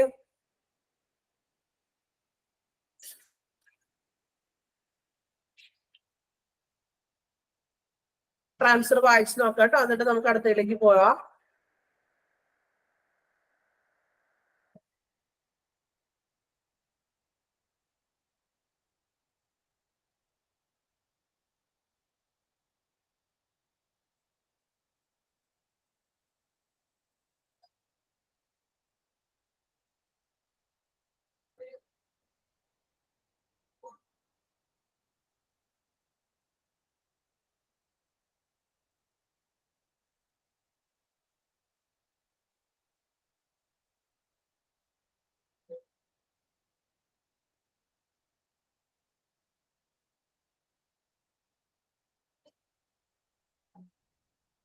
ട്രാൻസ്ഫർ വായിക്കട്ടോ.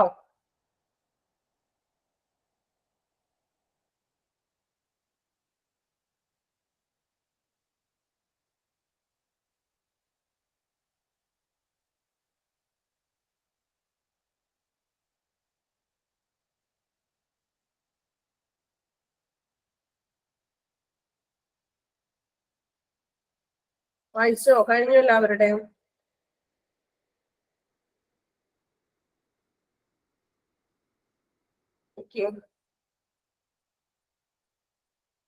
ഡൗട്ട്സ് ഒന്നും ഇല്ലല്ലോ? കുഴപ്പമില്ല, എളുപ്പമാണ്.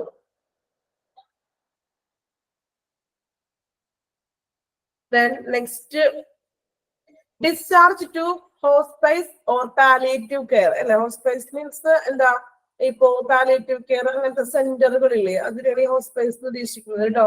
അപ്പൊ നോക്കി, discharge to hospice or palliative care. Palliative care എന്താണ് കേട്ടിട്ടുണ്ടല്ലോ? എന്താ പാലിയേറ്റീവ് കെയർ? പാലിയേറ്റീവ് കെയറിന്റെ വണ്ടി ആംബുലൻസ് ഒക്കെ വരാറുണ്ട്. എന്താണ് പാലിയേറ്റീവ് കെയർ ചെയ്യുന്നത്? എന്താണ് നിങ്ങൾക്ക് അറിയില്ലേ പാലിയേറ്റീവ് കെയർ എന്ന് കേട്ടിട്ടുണ്ടോ? പെട്ടെന്ന് കമന്റ് ചെയ്തേ, എന്താണ് പാലിയേറ്റീവ് കെയർ? എന്തൊക്കെയാണ് അവർ ചെയ്യുന്ന പ്രവർത്തനങ്ങള്? എന്തൊക്കെയാണ്? ആരും കേട്ടിട്ടില്ലേ പാലിയേറ്റീവ് കെയർ? വീട്ടിൽ വന്നിട്ട് രോഗി പരിചരണങ്ങളൊക്കെ ചെയ്യും. കിടപ്പ് രോഗികളൊക്കെ ഉണ്ടെങ്കിൽ അവരൊക്കെ എന്ത് ചെയ്യും, അവർക്ക് ട്രീറ്റ്മെന്റ്സ് കാര്യങ്ങളും. പിന്നെ എന്തൊക്കെയാണ്?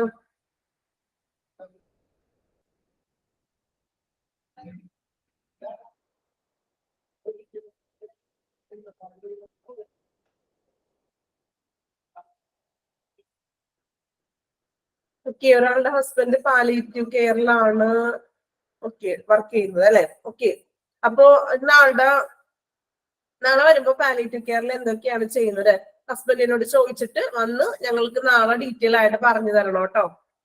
തരില്ലേ? ആരായിരുന്നു കമന്റ് ഇട്ടത്? പേര് ഞാൻ ശ്രദ്ധിച്ചില്ല. ഷജനയാണോ? ആണോ? ഷജനയാണോ ഹസ്ബൻഡ് വർക്ക് ചെയ്യുന്നു എന്ന് പറഞ്ഞത്? പേര് ഓക്കെ ഷജന. അപ്പൊ നാളെ ഇന്ന് ചെന്നിട്ട് ഇന്ന് ഹസ്ബൻഡിനോട് ചോദിക്കുക എങ്ങനെയൊക്കെയാണ് പാലിയേറ്റീവ് കെയറിൽ എവിടെ നിന്നൊക്കെയാണ് വരുന്നത് പേഷ്യൻസ്, അല്ലെങ്കിൽ അവിടെ ചികിത്സയാണോ, എങ്ങനെയൊക്കെയാണ് കാര്യങ്ങളെന്ന് ഡീറ്റെയിൽ ആയിട്ട് ഷജന ചോദിച്ചിട്ട് വേണം കേട്ടോ. അടുത്ത ക്ലാസ് നമുക്ക് എന്താണോ അന്ന് ഷജന എന്നെ ഓർമ്മിപ്പിക്കണം കേട്ടോ. ഞാൻ ചിലപ്പോൾ മറന്നു നോക്കുകയും നിങ്ങളൊന്ന് ഓർമ്മിപ്പിക്കണം. നമുക്ക് പാലിയേറ്റീവ് കെയറിന്റെ ഒരു ക്ലാസ് തന്നെ ഷജന എടുത്തു തരും കേട്ടോ. ഷജന റെഡി ആണോ എടുക്കാൻ? കുഴപ്പമില്ലല്ലോ. ക്ലാസ് ഒന്നും വേണ്ട, ചെറുതായിട്ടൊന്ന് ചോദിച്ചൊന്ന് മനസ്സിലാക്കി വെക്ക കാര്യങ്ങള് അല്ലേ. ഓക്കെ, നാളെ ഇവിടെ ഓക്കെ ഓക്കെ. അപ്പൊ നെക്സ്റ്റ് ക്ലാസ്സിൽ ഒന്നും മറക്കരുത് കേട്ടോ. ഓക്കെ, അപ്പൊ നമുക്ക് ഇവിടെ എങ്ങനെയാണ് പാലിയേറ്റീവ് കെയറിലോട്ട് മാറ്റുന്നത് എന്ന് നമുക്ക് നോക്കാം. Discharge to hospice. ഹോസ്പൈസ് എന്ന് പറഞ്ഞാൽ ഇതുപോലെ അഭയകേന്ദ്രങ്ങളൊക്കെ ഇല്ലേ, അഭയകേന്ദ്രങ്ങളും മറ്റും. അപ്പൊ discharge to hospice or palliative care means the process of transferring a patient from a hospital or healthcare facility to specialized program or facility that provide end-of-life care patient with a serious or terminal illness. അല്ലെ, അതായത് ഗുരുതരമായിട്ടുള്ളതോ അല്ലെങ്കിൽ എന്തെങ്കിലും മാരകമായ രോഗങ്ങളുള്ള രോഗികള് ജീവിതാവസാനം വരെ പരിചരണം നൽകണവർക്ക്, ചെറിയൊരു പരിചരണമല്ല, ജീവിതാവസാനം വരെയുള്ള പരിചരണം നൽകുന്ന ഒരു പ്രത്യേക എന്തെങ്കിലും ഒരു പ്രോഗ്രാമിലേക്കോ അല്ലെങ്കിൽ ഒരു സൗകര്യത്തിലേക്കോ ആശുപത്രി ആരോഗ്യ സംരക്ഷണ കേന്ദ്രത്തിലോട്ടോ മാറ്റുന്നതിനെയാണ് നമ്മൾ ഈ ഒരു പാലിയേറ്റീവ് കെയറിലോട്ട് മാറ്റുന്നത് പറയുന്നത് അല്ലെ. ഓക്കെ, അതായത് ഭയങ്കര കിടപ്പ് രോഗികൾ, നിങ്ങൾ പറഞ്ഞില്ലേ കിടപ്പ് രോഗികളോ അങ്ങനെയുള്ള ക്യാൻസർ പേഷ്യൻസ് ഒക്കെ വരാം. അതുപോലെ തന്നെ അതായത് ജീവിതാവസാനം വരെ അവർക്ക് ആ ഒരു ട്രീറ്റ്മെന്റ് തുടരണം. അങ്ങനെ അത്ര സിറ്റുവേഷനിലുള്ളവരെയാണ് നമ്മൾ ഇങ്ങനെയുള്ള പാലിയേറ്റീവ് കെയറുകളിലോട്ട് മറ്റും ട്രാൻസ്ഫർ ചെയ്യിക്കുന്നത്. ചിലപ്പോ വീട്ടിൽ നോക്കാനായിട്ടുള്ള ആളുകളൊക്കെ ഇല്ലാത്തവരൊക്കെ ഉണ്ടാവും. നമുക്കറിയാം ആരും പോലും ഇല്ലാത്തവരൊക്കെ പാലിയേറ്റീവ് കെയർ അല്ലെങ്കിൽ ഏതെങ്കിലും അഭയ കേന്ദ്രങ്ങളൊക്കെ എടുത്തിട്ട് അവർക്ക് ട്രീറ്റ്മെന്റുകളും ചികിത്സകളും മറ്റുമൊക്കെ നൽകും അല്ലേ. നിങ്ങൾ അങ്ങനെ പോയിട്ടുണ്ടോ എവിടെയെങ്കിലും അഭയ കേന്ദ്രങ്ങളിലോ മറ്റും? വൃദ്ധസദനങ്ങള് അങ്ങനെ അമ്മമാരോ അല്ലെങ്കിൽ കുഞ്ഞുങ്ങളുടെ അങ്ങനെയൊക്കെ ഉണ്ടാവും ഇല്ലേ? ആരെങ്കിലും അങ്ങനെ വിസിറ്റ് ചെയ്തിട്ടുണ്ടോ? എപ്പോഴെങ്കിലും ചെയ്തിട്ടുണ്ടോ? പോയിട്ടുണ്ട്. ഓക്കെ, അപ്പൊ നമുക്ക് ഏറ്റവും എന്താ പറയാ ഒരു പുണ്യപ്രവൃത്തിയാണ് കേട്ടോ അത്. അങ്ങനെയൊക്കെ ഉണ്ടെങ്കിൽ നിങ്ങളൊന്ന് പോകാം, നിങ്ങളുടെ വീടിന്റെ അടുത്തോ അല്ലെങ്കിൽ എവിടെയൊക്കെ ഉണ്ടെങ്കിൽ നമ്മൾ വർഷത്തിൽ ഒരു വട്ടമെങ്കിലും നമുക്ക് അവിടെ പോണം. പോയി നിങ്ങൾക്ക് ചെയ്യാൻ പറ്റുന്നത് എന്താണോ എന്തും ആയിക്കോട്ടെ. ഇപ്പൊ നമ്മളുടെ സാഹചര്യത്തിനനുസരിച്ച് ചിലപ്പോ നമുക്ക് അത്ര ഒരു നമുക്ക് അതിനുള്ള സാമ്പത്തികം ഒന്നും ഉണ്ടാവില്ല. പക്ഷെ എങ്കിൽ പോലും ചിലപ്പോ ഒരു നേരത്തെ ഒരു ഫുഡാണ് അല്ലെ. അപ്പൊ ഒരു നേരത്തെ ഫുഡ് ആണെങ്കിൽ പോലും നമ്മളെ കൊണ്ട് പറ്റുന്നത്, ഭയങ്കര ലാവിഷായിട്ട് കൊടുക്കണം എന്നല്ല പറയുന്നത്, നമ്മളെ കൊണ്ട് പറ്റുന്നത് എന്താണോ ബർത്ത്ഡേക്ക് ഫുഡ് കൊടുക്കാറുണ്ടോ? ഒക്കെ നല്ല പ്രവൃത്തിയാണ്, അത് ഏറ്റവും നല്ല കാര്യമാണ്. നമ്മള് ബർത്ത്ഡേക്കും മറ്റും നമ്മൾ പൈസ ഇല്ലെങ്കിൽ പോലും ഒത്തിരി എന്താ പറയാ ചിലപ്പോ എവിടെന്നെങ്കിലും ഒക്കെ ഒപ്പിച്ച് നമ്മൾ ഭയങ്കര ആഘോഷങ്ങളൊക്കെ നടത്തുകയും കാര്യങ്ങളൊക്കെ ചെയ്യില്ലേ. അപ്പോ കുഞ്ഞു മക്കളുടെ ബർത്ത്ഡേക്ക് വരുമ്പോളേ നിങ്ങൾ എന്ത് ചെയ്യുക, ഇങ്ങനെയുള്ള സ്ഥലങ്ങളിലൊക്കെ അവരെ കൊണ്ടുപോകണം. കാരണം അവരറിയണം നാളെ അത് അവർക്കും അത് ഇങ്ങനെ ചെയ്യണം, ഞാൻ ഇങ്ങനെ ചെയ്തിട്ടുണ്ട്. അപ്പൊ നമ്മുടെ കുട്ടികൾ വളരുമ്പോ എന്താണ് അവർക്ക് ചെയ്യാനായിട്ട് സാധിക്കണം കേട്ടോ. ഞാൻ ജസ്റ്റ് പറഞ്ഞെന്നുള്ളൂ കേട്ടോ, നിങ്ങളുടെ ഇഷ്ടമാണ്, ജസ്റ്റ് ഒന്ന് പറഞ്ഞെന്നുള്ളൂ. നമ്മൾ ചെയ്യുന്നത് ഏറ്റവും നല്ല കാര്യമാണത്. അതിൽ ശരിക്കും നമുക്ക് ദൈവത്തിന്റെ അതിനും എന്താ പറയാ ഇരട്ടി അതിന്റെ ഒരു പ്രതിഫലം നമുക്ക് ലഭിക്കും. ഓക്കെ, അപ്പൊ നിങ്ങൾക്ക് ജോലി ഇല്ലാത്തവരാണോ അല്ലെങ്കിൽ വർക്ക് ചെയ്യുന്നവരാണോ എന്ന് എനിക്ക് അറിയില്ല. പക്ഷെ നമ്മൾ നാളെ ഒരു ജോലിയിലൊക്കെ കയറുമ്പോ അതുപോലെ എന്താണ് നമുക്ക് പറ്റുന്ന പോലെ, ഞാൻ പറഞ്ഞത് ഭയങ്കര ലാഭിഷമായിട്ട് നമുക്ക് ഇല്ലാത്തവർക്ക് എടുത്ത് കൊടുക്കണം എന്നല്ല, നമ്മൾക്ക് എന്താണോ ചെയ്യാൻ പറ്റുന്നത്. ചിലപ്പോ ഒരു നേരത്തെ ഫുഡായിരിക്കും, അല്ലെങ്കിൽ ഇതുപോലെ എന്തെങ്കിലും വസ്ത്രങ്ങളായിരിക്കാം. അങ്ങനെ നമുക്ക് ചെയ്യാൻ പറ്റുന്നത് എന്താണോ ആ ഒരു ചെറിയൊരു കാര്യം എപ്പോഴെപ്പോഴും കൊടുക്കണമെന്നല്ല, വർഷത്തിൽ ഒരു വട്ടമെങ്കിലും ഒന്ന് പോവാ, അവരെയൊക്കെ ഒന്ന് കാണാൻ ശ്രമിക്കുക കേട്ടോ. ഓക്കെ, ചെയ്യില്ല എല്ലാവരും? നമുക്ക് അതിന്റെ പ്രതിഫലം തീർച്ചയായിട്ടും നമുക്ക് ദൈവത്തിൽ നിന്ന് ലഭിക്കും. ഓക്കെ, അപ്പൊ നമ്മൾ അങ്ങനെ ചെയ്യാം, നല്ലൊരു കാര്യമാണ് ചെയ്യുന്നത് കേട്ടോ. ഞാൻ നിങ്ങൾക്കൊരു എന്താ പറയാ അഡ്വൈസ് പോലെ തന്നതല്ല, നിങ്ങൾക്ക് ഇഷ്ടമുണ്ടെങ്കിൽ അത് ഓരോരുത്തരുടെ ഇഷ്ടമാണ്. പക്ഷെ ഞാൻ പറഞ്ഞെന്നുള്ളൂ കേട്ടോ. അപ്പൊ ഞാൻ ഈ ഞാൻ ചെയ്യുന്നുണ്ടോ എന്ന് നിങ്ങൾ വിചാരിക്കുന്നുണ്ടാവും അല്ലേ? വിചാരിക്കുന്നുണ്ടോ? നിങ്ങള് ടീച്ചർ ചെയ്യുന്നുണ്ടോ എന്ന് വിചാരിക്കുന്നുണ്ടാവും. അല്ലേ?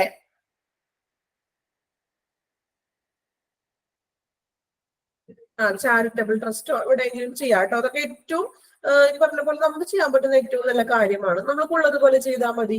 ഓക്കെ, ഞാൻ ചെയ്യുന്നുണ്ട്, ഇതുപോലെ ചെയ്യുന്നുണ്ട് മീൻസ് വർഷത്തിൽ ഒരിക്കല് നമ്മൾ അങ്ങനെ വിസിറ്റ് ചെയ്യാറുണ്ട്. എപ്പോഴും പോകുന്നിടത്തെല്ലാം പല പല ഡിഫറെന്റ് ആയിട്ടുള്ള എവിടെയെങ്കിലും നമ്മൾ വർഷത്തിൽ ഒരിക്കലും പോയിട്ട്, ഒന്നില്ലെങ്കിൽ നമുക്ക് അവർക്കുള്ള ഫുഡ് കാര്യങ്ങളോ അല്ലെങ്കിൽ ഇതുപോലെ പലചരക്ക് സാധനങ്ങളോ അല്ലെങ്കിൽ അങ്ങനെ നമുക്ക് പറ്റുന്നത് എന്താണോ അതുപോലെ ചെയ്യാം കേട്ടോ. അതൊക്കെ ഒന്ന് നല്ല കാര്യമാണ്. നമ്മളുടെ മക്കളും അത് കണ്ട് പഠിക്കണം ശരിക്കും. ഓക്കെ, ദെൻ ബാക്ക് ടു നമുക്ക് ക്ലാസ്സിലേക്ക് വരാം. എപ്പോഴും ക്ലാസ് തന്നെ ഇങ്ങനെ എടുത്തോണ്ടിരിക്കാണ്ട് കുറച്ച് അഡ്വൈസ് ഒക്കെ തരണ്ടേ, നല്ല കാര്യങ്ങളൊക്കെ ചെയ്യണ്ടേ? ഓക്കെ, അപ്പോ നമ്മള് discharge to hospice or palliative care അല്ലെ പഠിച്ചു. ദെൻ നമ്മള് 4 ടൈപ്പുകളാണ് നോക്കിയത്. Type of hospital discharge procedures ആണ് നോക്കിയത്. Routine discharge, then AMA discharge, പിന്നെ AMA ഫോം എങ്ങനെയാണ് നോക്കി. അത് കഴിഞ്ഞിട്ട് transfer to another facilitated care നോക്കി. Then discharge to hospice or palliative care. അതുവരെയാണ്. അപ്പോൾ 4 ടൈപ്സ് ഡിസ്ചാർജുകളാണ് നമ്മൾ നോക്കിയത്. ഓക്കെ, ക്ലിയർ ആയല്ലോ? ഞാൻ വായിപ്പിക്കാട്ടോ അതിനുശേഷം. Then next ഭാഗം നോക്കാം.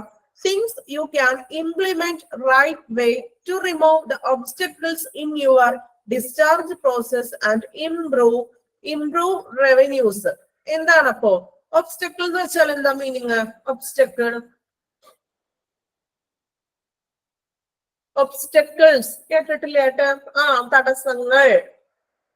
എഴുതി വെച്ചോളൂ കേട്ടോ. നാളെ ഇതെടുത്ത് വായിക്കുമ്പോ എന്താ ഒബ്സ്റ്റക്കിൾ എന്നും ആലോചിച്ചിരിക്കും. ഇനി അത് ഗൂഗിള് നോക്കി കണ്ടുപിടിക്കാനായിട്ട് ഇരിക്കേണ്ടതായിട്ട് വരും. ഇപ്പൊ തന്നെ ഒന്ന് എഴുതി വെച്ചോളൂ, ഒബ്സ്റ്റക്കിൾസ്, തടസ്സങ്ങൾ. ഓക്കെ, അപ്പോ ഇവിടെ പറയുന്നത് ഡിസ്ചാർജ് തടസ്സങ്ങൾ നീക്കാനും അവരുടെ വരുമാനം മെച്ചപ്പെടുത്താനും എന്തൊക്കെ കാര്യങ്ങൾ ചെയ്യാം എന്നാണ് പറയുന്നത്.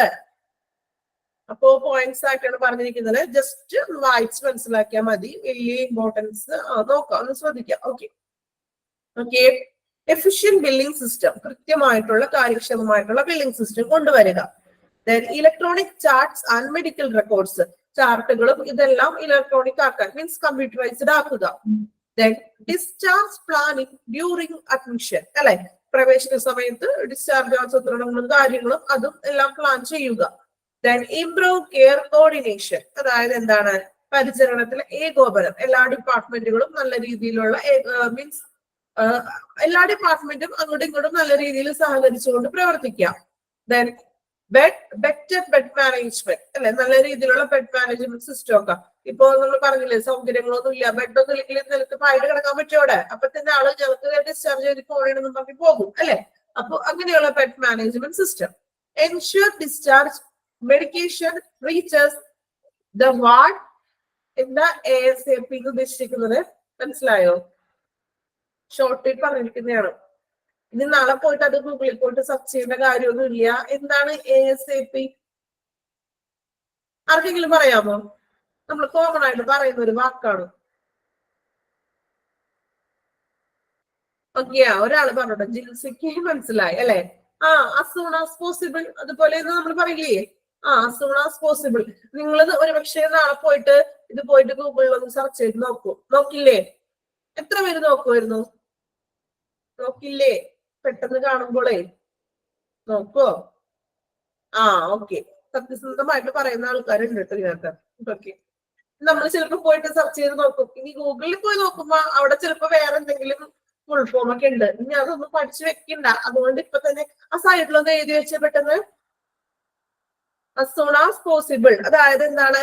മരുന്നുകള് എൻഷ്യൂർ ഡിസ്ചാർജ് ചെയ്ത മെഡിസിൻസ് ഒക്കെ തരില്ലേ, ആ മരുന്നുകൾ എത്രയും പെട്ടെന്ന് വാർഡിൽ എത്തിക്കാമെന്ന് ഉറപ്പുവരുത്തുക. മെഡിസിൻസ് കാര്യങ്ങളും വേഗത്തിൽ തന്നെ എത്തിക്കാമെന്ന് ഉറപ്പുവരുത്തുക.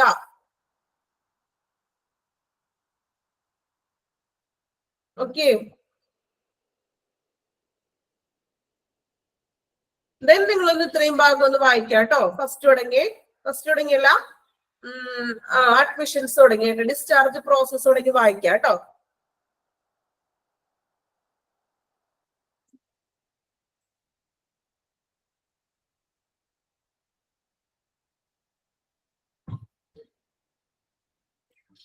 റൊട്ടീൻ ഡിസ്ചാർജ് വായിക്കാം. AMA discharge. ഇപ്പൊ എടുത്ത പോയിന്റ്സ് വരെ ഒന്ന് വായിക്കണം കേട്ടോ.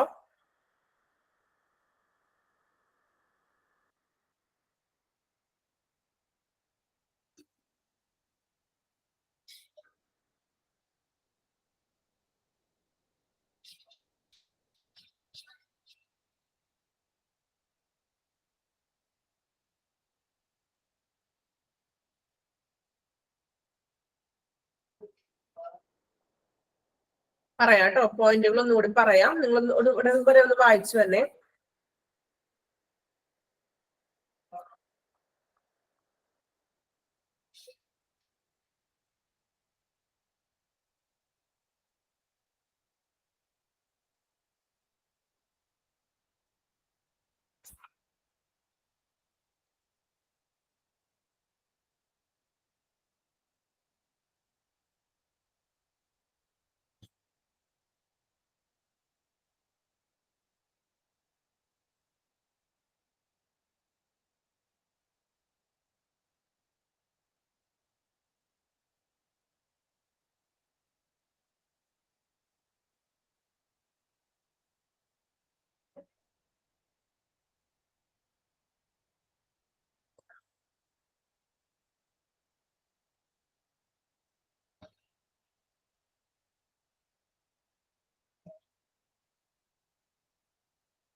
നാല് ടൈപ്പ് ട്രാൻസ്ഫർ ആണ് നമ്മൾ പറഞ്ഞത്, പഠിച്ചതാണ്, ഒന്ന് വായിക്കാം. അതില് AMA against medical advice important ആണ് കേട്ടോ. അത്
പോയിന്റുകള് നോക്കാം. എഫിഷ്യന്റ് ബില്ലിംഗ് സിസ്റ്റം കൊണ്ടുവരിക.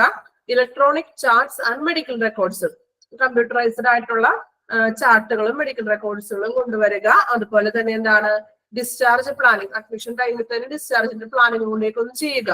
ദെൻ ഇംപ്രൂവ് കെയർ കോർഡിനേഷൻ, എല്ലാ ഡിപ്പാർട്ട്മെന്റായിട്ട് നല്ലൊരു കോർഡിനേഷൻസ് ഉറപ്പാക്കുക. ദെൻ ബെറ്റർ ബെഡ് മാനേജ്മെന്റ് ഒക്കെ ബെറ്റർ ആയിട്ട് കൊണ്ടുവരിക.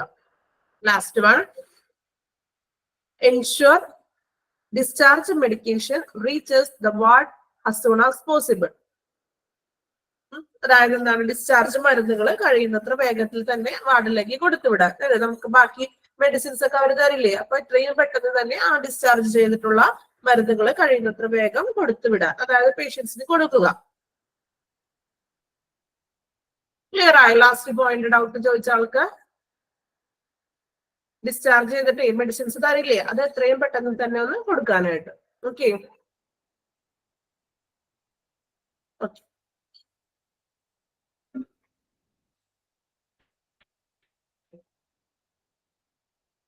ദെൻ ഇന്ന് നമ്മൾ നോക്കുന്നത് policy and procedure on discharge. ഇങ്ങനെയൊക്കെയാണ് ഡിസ്ചാർജിന്റെ ഒരു പോളിസിയും കാര്യങ്ങളും വരുന്നതെന്നാണ് നമ്മൾ ഇനി നോക്കുന്നത്. നോക്കാം. പർപ്പസ് എന്ന് വെച്ചാൽ ഉദ്ദേശം, അല്ലെ, എന്താണ് അതിന്റെ പർപ്പസ് നോക്കാം കേട്ടോ. To provide guidelines for the discharge of inpatient from hospital. അല്ലെ. അതായത് എന്താണ്, to provide guidelines for the discharge of inpatient from hospital അല്ലെ. അതായത് എന്താണ്, രോഗികളെ അല്ലെ, അല്ലെങ്കിൽ ഇൻപേഷ്യന്റ് ഫ്രം ഹോസ്പിറ്റല്, കിടപ്പ് രോഗികളെ ആശുപത്രിയിൽ നിന്നും ഡിസ്ചാർജ് ചെയ്യാനുള്ള മാർഗ നിർദ്ദേശങ്ങളൊക്കെയാണ് ഇനി ഉദ്ദേശം എന്ന് പറഞ്ഞിട്ടുണ്ടെങ്കിൽ എന്താണ്, പേഷ്യൻസിനെ നമ്മൾ ഡിസ്ചാർജ് ചെയ്യുന്നതിനുള്ള ഉദ്ദേശങ്ങളാണ്, മാർഗനിർദ്ദേശങ്ങളാണ് ഇനി പറയാൻ പോകുന്നത്, ഗൈഡ് ലൈൻസ് കേട്ടോ. നോക്കാം. ഒന്നാമത്തെ പോയിന്റ് കേട്ടോ, പോളിസികളാണ്, മാർഗനിർദ്ദേശങ്ങളാണ് ഇനി പറയാൻ പോകുന്നത്. ഒന്നാമത്തെ പോയിന്റ് വായിക്കാം. Discharge procedures shall be followed to make sure that patient are discharged effectively and efficiently, allowing the most favorable resources അല്ലെ. അതായത് എന്താണ്, ഇത് നമുക്കറിയാം ഡിസ്ചാർജ് പ്രൊസീജിയേഴ്സ് എന്ന് ഉദ്ദേശിക്കുന്നത് അല്ലെ. ഡിസ്ചാർജ്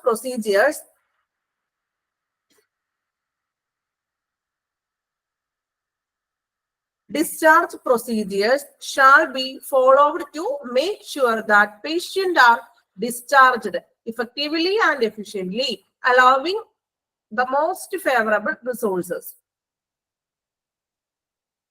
ഡിസ്ചാർജ് നടപടിക്രമങ്ങള് എന്താണ്, ഏറ്റവും അവർക്ക് അനുകൂലമായിട്ടുള്ള വിഭവങ്ങളും അങ്ങനെയുള്ള കാര്യങ്ങളൊക്കെയാണ് ചെയ്തു കൊടുക്കേണ്ടതെന്ന്. അതായത് followed by make sure patient are effective ആയിട്ടും കാര്യക്ഷമമായിട്ടും നല്ല രീതിയിലായിരിക്കണം ഡിസ്ചാർജ് ചെയ്തിരിക്കുന്നത്.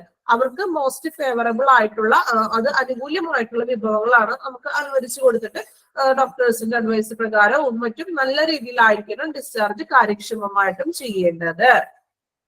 Then second one, an authorized hospital discharge shall only be made by an order from the primary consultant അല്ലെ. അതായത് ഓതറൈസ്ഡ് ഡിസ്ചാർജ്, അംഗീകൃതമായിട്ടുള്ള ഒരു ഡിസ്ചാർജ്, നമ്മൾ പറഞ്ഞില്ലേ ഡോക്ടറിന്റെ അഡ്വൈസ് പ്രകാരം അംഗീകൃതമായിട്ടുള്ള ഒരു ഡിസ്ചാർജോ അതൊരു പ്രാഥമിക കൺസൾട്ടേഷൻ, അതായത് ഡോക്ടറിന്റെ ആ ഒരു ഡോക്ടർ പറഞ്ഞതിന് ശേഷം നമ്മൾ എന്തെല്ലാം റോട്ടീൻ ഡിസ്ചാർജ് പറഞ്ഞില്ലേ, അപ്പൊ അങ്ങനെയും നമുക്ക് ഡിസ്ചാർജ് ചെയ്യാം. However a patient may discharge himself against medical advice, അംഗീകൃതമായിട്ട് ഡോക്ടറിന്റെ അടിസ്ഥാനത്തിലും അഡ്വൈസിന്റെ അടിസ്ഥാനത്തിലും ഡിസ്ചാർജ് ചെയ്യാം. അതുപോലെ എന്ത് ചെയ്യാം, നമ്മളുടെ ഇഷ്ടപ്രകാരം അഡ്വൈസ് അഗൈൻസ്റ്റ് ആയിട്ടും എന്ത് ചെയ്യാം, നമുക്ക് ഡിസ്ചാർജ് ചെയ്ത് പോകാം. മൂന്നാമത്തെ point, the consultant or his designee shall document discharge instruction in the patient medical record at the time of anticipated discharge അല്ലെ. അതായത് കൺസൾട്ടന്റിന്റെ ഡിസ്ചാർജ് രൂപകൽപ്പന ചെയ്യുന്നയാളോ അല്ലെങ്കിൽ ഈ ഡിസ്ചാർജ് ചെയ്യാനുള്ള രോഗനിർദ്ദേശങ്ങൾ അല്ലെ, അത് രോഗിയുടെ മെഡിക്കൽ റെക്കോർഡിൽ രേഖപ്പെടുത്തണം. എന്തുകൊണ്ടാണ് ഡിസ്ചാർജ് ചെയ്യാനുള്ള കാരണം, അല്ലെങ്കിൽ ആ രോഗിയുടെ അപ്പോഴത്തെ മെഡിക്കൽ കണ്ടീഷൻ എന്താണെന്ന് ഒരു റെക്കോർഡിൽ, മെഡിക്കൽ റെക്കോർഡിൽ രേഖപ്പെടുത്തണം. നാലാമത്തെ പോയിന്റ് നോക്കാം. A discharge summary shall be prepared and all the patients are provided with a discharge summary at the time of discharge അല്ലെ. ഒരു ഡിസ്ചാർജ് സമ്മറി തയ്യാറാക്കുകയും എന്ത് വേണം, എല്ലാ രോഗികൾക്കും അത് പ്രൊവൈഡ് ചെയ്തിട്ട് നൽകുകയും വേണം. ആ ഡിസ്ചാർജ് സമയത്ത് ആ ഒരു ഡിസ്ചാർജ് സമ്മറി തയ്യാറാക്കി കൊടുക്കണം. നമ്മൾ ഹോസ്പിറ്റലൊക്കെ കിടന്നു വരുമ്പോൾ ഡിസ്ചാർജ് സമ്മറി ഒരു ചെറിയൊരു കാർഡ് പോലെ ഉണ്ടാവും. ശ്രദ്ധിച്ചിട്ടുണ്ടോ എപ്പോഴെങ്കിലും ഹോസ്പിറ്റലിലൊക്കെ കിടന്ന് ഡിസ്ചാർജ് ആയിട്ട് വരുമ്പോൾ ഒരു ചെറിയ കാർഡിൽ ഇത്രയും കാര്യങ്ങൾ, ടോട്ടൽ ബിൽ എമൗണ്ട്, ഇത്ര എമൗണ്ട്, ഇഞ്ചക്ഷൻസ് ഇത്ര ചെയ്തത്, അല്ലെങ്കിൽ ഓരോ കാര്യങ്ങൾ ചെയ്തത് അല്ലെ.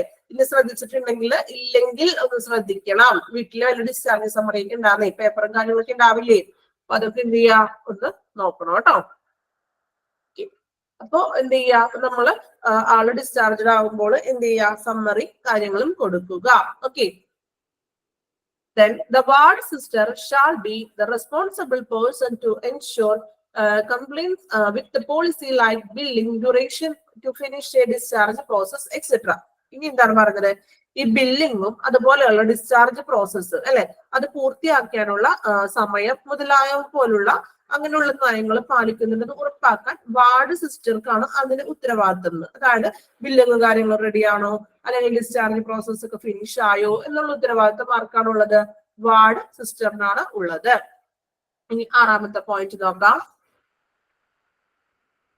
The discharge summary shall contain all patient details.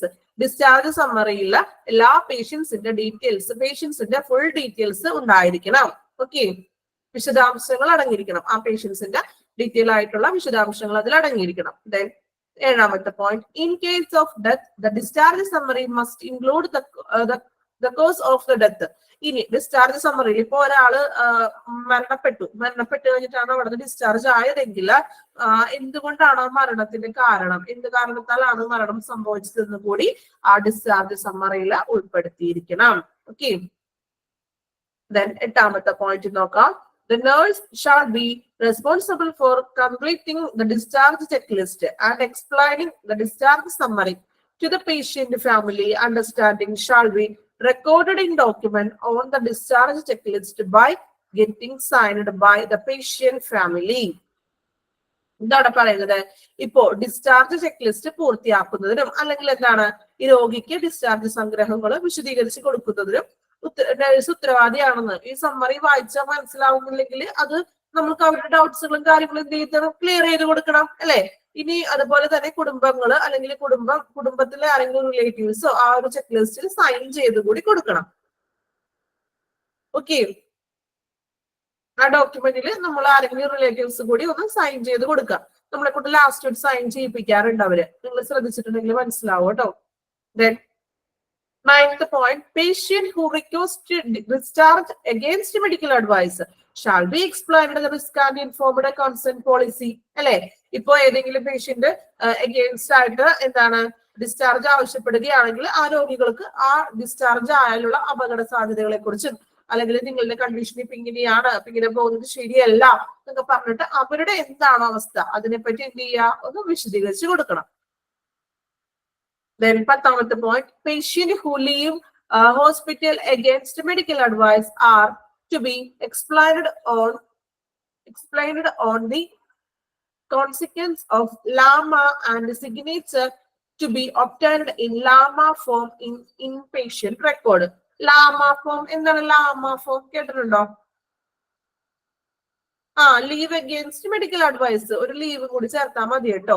ലാമ ചോദിക്കാറുണ്ടോ എക്സാമിന്? ലീവ് അഗെയിൻസ്റ്റ് മെഡിക്കൽ അഡ്വൈസ് എഴുതി വെച്ചോളൂ.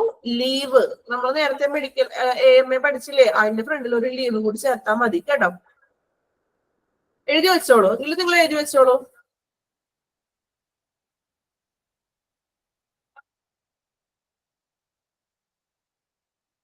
ഓക്കെ,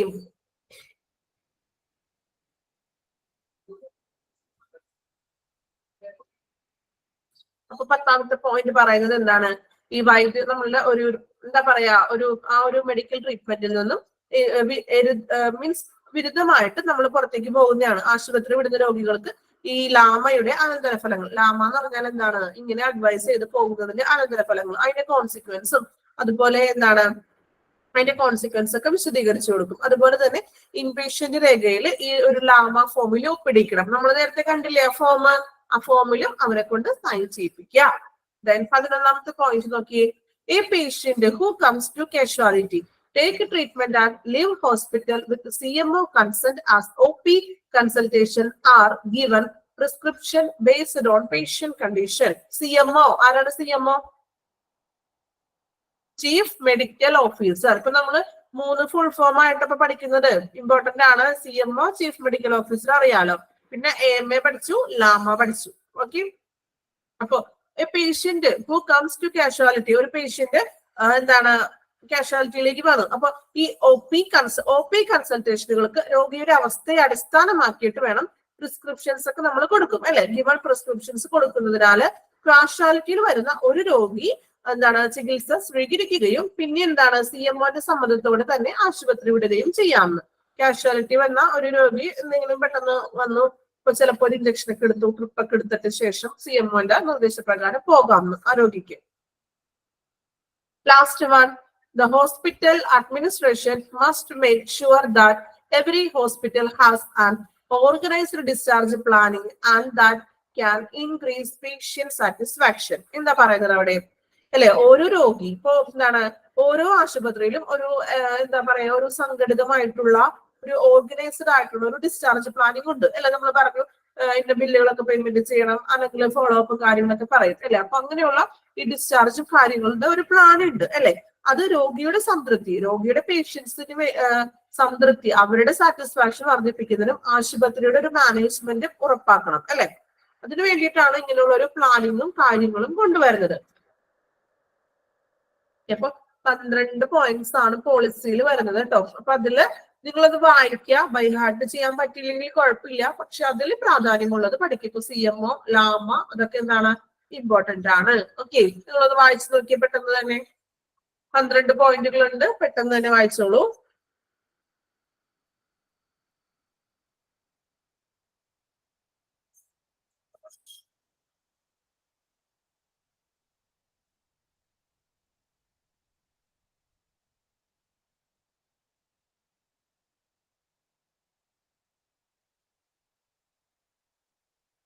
ലാസ്റ്റ് വൺ എന്താ പറയുന്നത്? Hospital administration must make sure that അതായത് ഹോസ്പിറ്റലിന്റെ ഡിസ്ചാർജിന് ഒരു പ്ലാനിങ്ങും കാര്യങ്ങളൊക്കെ ഉണ്ടെന്ന് അല്ലെ. ഇപ്പോ ഓരോ ആശുപത്രിയിലും ഒരു സംഘടിത ഒരു ഓർഗനൈസ്ഡ് പ്ലാൻ ഉണ്ട്. ഡിസ്ചാർജ് ചെയ്യുന്ന ഒരു പ്ലാൻ ഉണ്ട്, അഡ്മിഷൻ ചെയ്യുന്ന ഒരു പ്ലാൻ ഉണ്ട് അല്ലെ. അപ്പൊ അതുപോലെ ഇവിടെ ഡിസ്ചാർജ് ചെയ്യുന്നതിനും ഒരു ഹോസ്പിറ്റലിന് സംഘടിതമായിട്ടും ഒരു പ്ലാൻ ഉണ്ട് അല്ലെ. ആ പ്ലാൻ എന്തിനു വേണ്ടിയിട്ടാണ്? ആ ഒരു പ്ലാൻ രോഗിയുടെ അവരുടെ സാറ്റിസ്ഫാക്ഷൻ വർദ്ധിപ്പിക്കുമെന്നും അതുപോലെ തന്നെ ആശുപത്രി ഭരണകൂടത്തിന് ഒരു ഉറപ്പാക്കണം. അതായത് പേഷ്യൻസിന്റെ സാറ്റിസ്ഫാക്ഷൻ ആണ് ഇങ്ങനെയുള്ള ഒരു പ്ലാനിലൂടെ ഉറപ്പാക്കുന്നതെന്ന്. ഓക്കെ,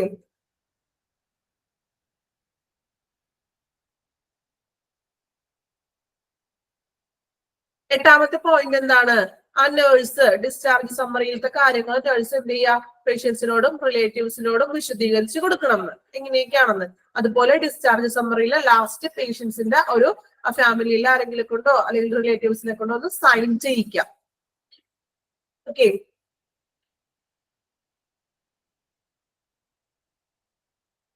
നിങ്ങളത് വായിച്ചു നോക്കണേ. 12 പോയിന്റും ഒന്ന് വായിക്കണം കേട്ടോ.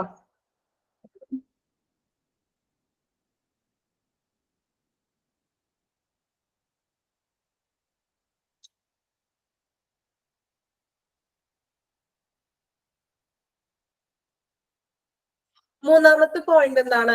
The consultant or designer shall document discharge process തയ്യാറാക്കുന്ന ആ ഒരു ഡിസൈൻ ചെയ്യുന്ന ആള്, അതായത് ഇപ്പോ ആ ഒരു വാർഡ് സിസ്റ്റർ ആയിരിക്കുമല്ലോ, അത് ഡിസ്ചാർജ് ചെയ്യാനുള്ള രോഗനിർദ്ദേശങ്ങളോ അല്ലെങ്കിൽ രോഗിയുടെ മെഡിക്കൽ റെക്കോർഡിൽ ഡിസ്ചാർജ് ചെയ്യുന്നതിന്റെ കാരണങ്ങൾ എഴുതണമെന്ന്.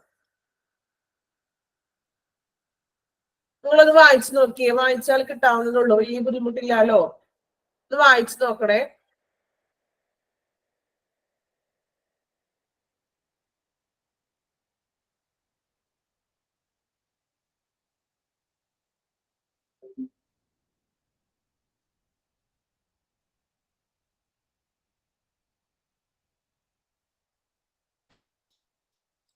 എളുപ്പമാണ്, വലിയ ബുദ്ധിമുട്ടില്ല. നിങ്ങളത് വായിച്ച് മനസ്സിലാക്കിയാൽ മതി. വലിയ ക്വസ്റ്റ്യൻസ് ഒന്നും വരാൻ ചാൻസ് ഇല്ല ഈ ഒരു സെക്ഷനിൽ നിന്ന്.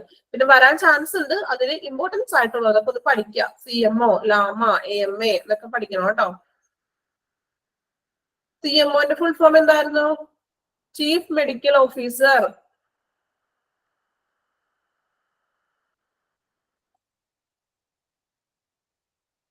Chief medical officer.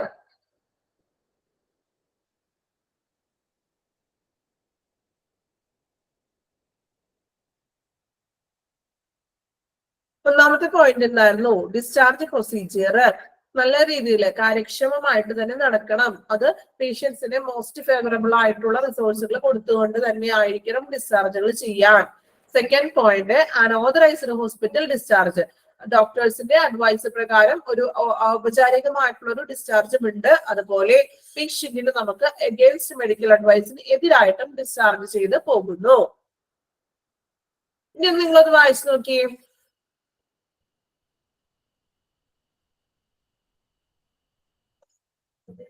നിങ്ങൾക്ക് നെക്സ്റ്റ് പീരീഡ് ഇംഗ്ലീഷ് ആണോ?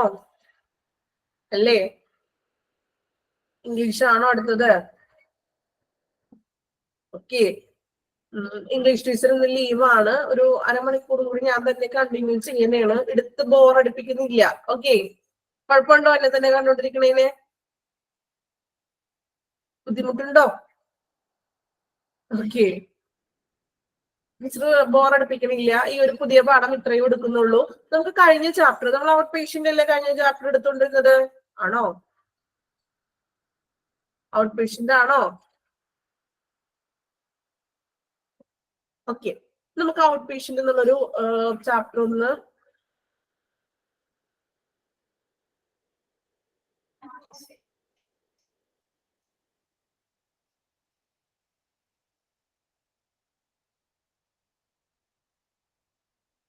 ഈ ചാപ്റ്റർ ഇവിടം വരെ എടുക്കുന്നുള്ളൂ ടീച്ചർ. കാരണം അങ്ങനെ പെട്ടെന്ന് നമ്മൾ ഒത്തിരി ഒരുപാട് ഓടിച്ചിട്ട് പോകേണ്ട ആവശ്യമില്ല. പയ്യെ പയ്യെ പഠിച്ചു പോയാൽ മതി. എനിക്കും നിങ്ങൾക്കും ഒരു വർക്ക് ലോഡ് വരും അല്ലെ?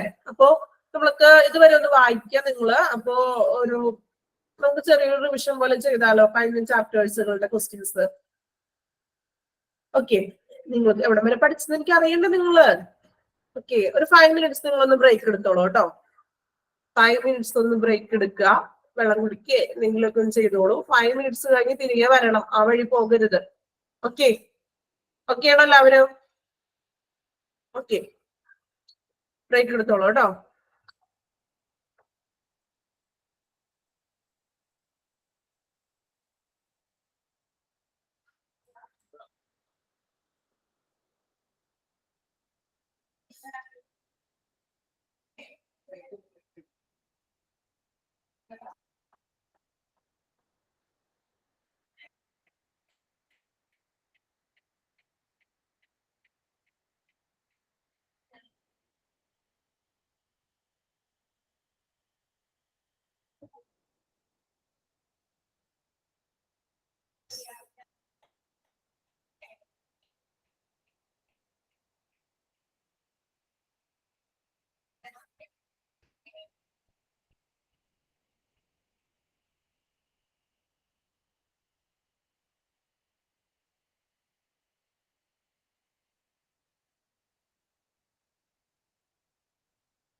ചൂടാറില്ലേ?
ഓക്കെ, ബ്രേക്ക് എടുത്ത് എല്ലാരും എത്തിയോ?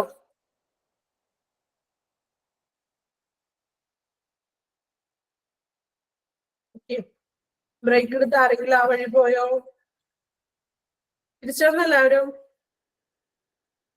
ഓക്കെ,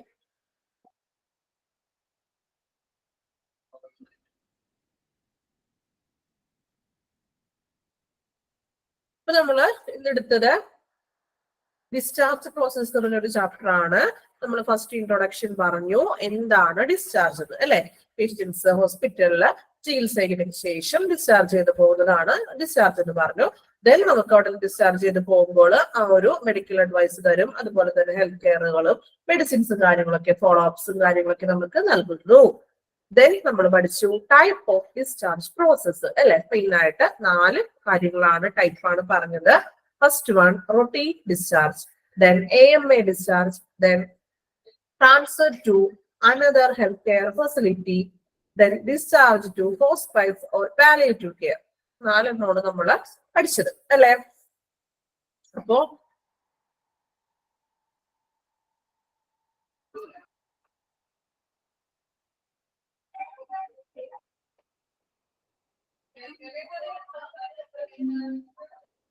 നോക്കാം. അപ്പോ ട്രാൻസ്ഫർ മനസ്സിലായോ നിങ്ങൾക്ക്? ഇത്രയും എടുത്ത ഭാഗം അത്രയും ക്ലിയർ ആണോ? എല്ലാവർക്കും ക്ലിയർ ആണോ? ഓക്കെ, ബുദ്ധിമുട്ടില്ലല്ലോ. ഇനി നിങ്ങൾ ഓരോരുത്തരായിട്ട് പറഞ്ഞു തന്നെ. ഇനി അപ്പോ നമ്മൾ മെയിൻ ആയിട്ട് 4 തരത്തിലുള്ള ഡിസ്ചാർജ് പറഞ്ഞു, അല്ലെ?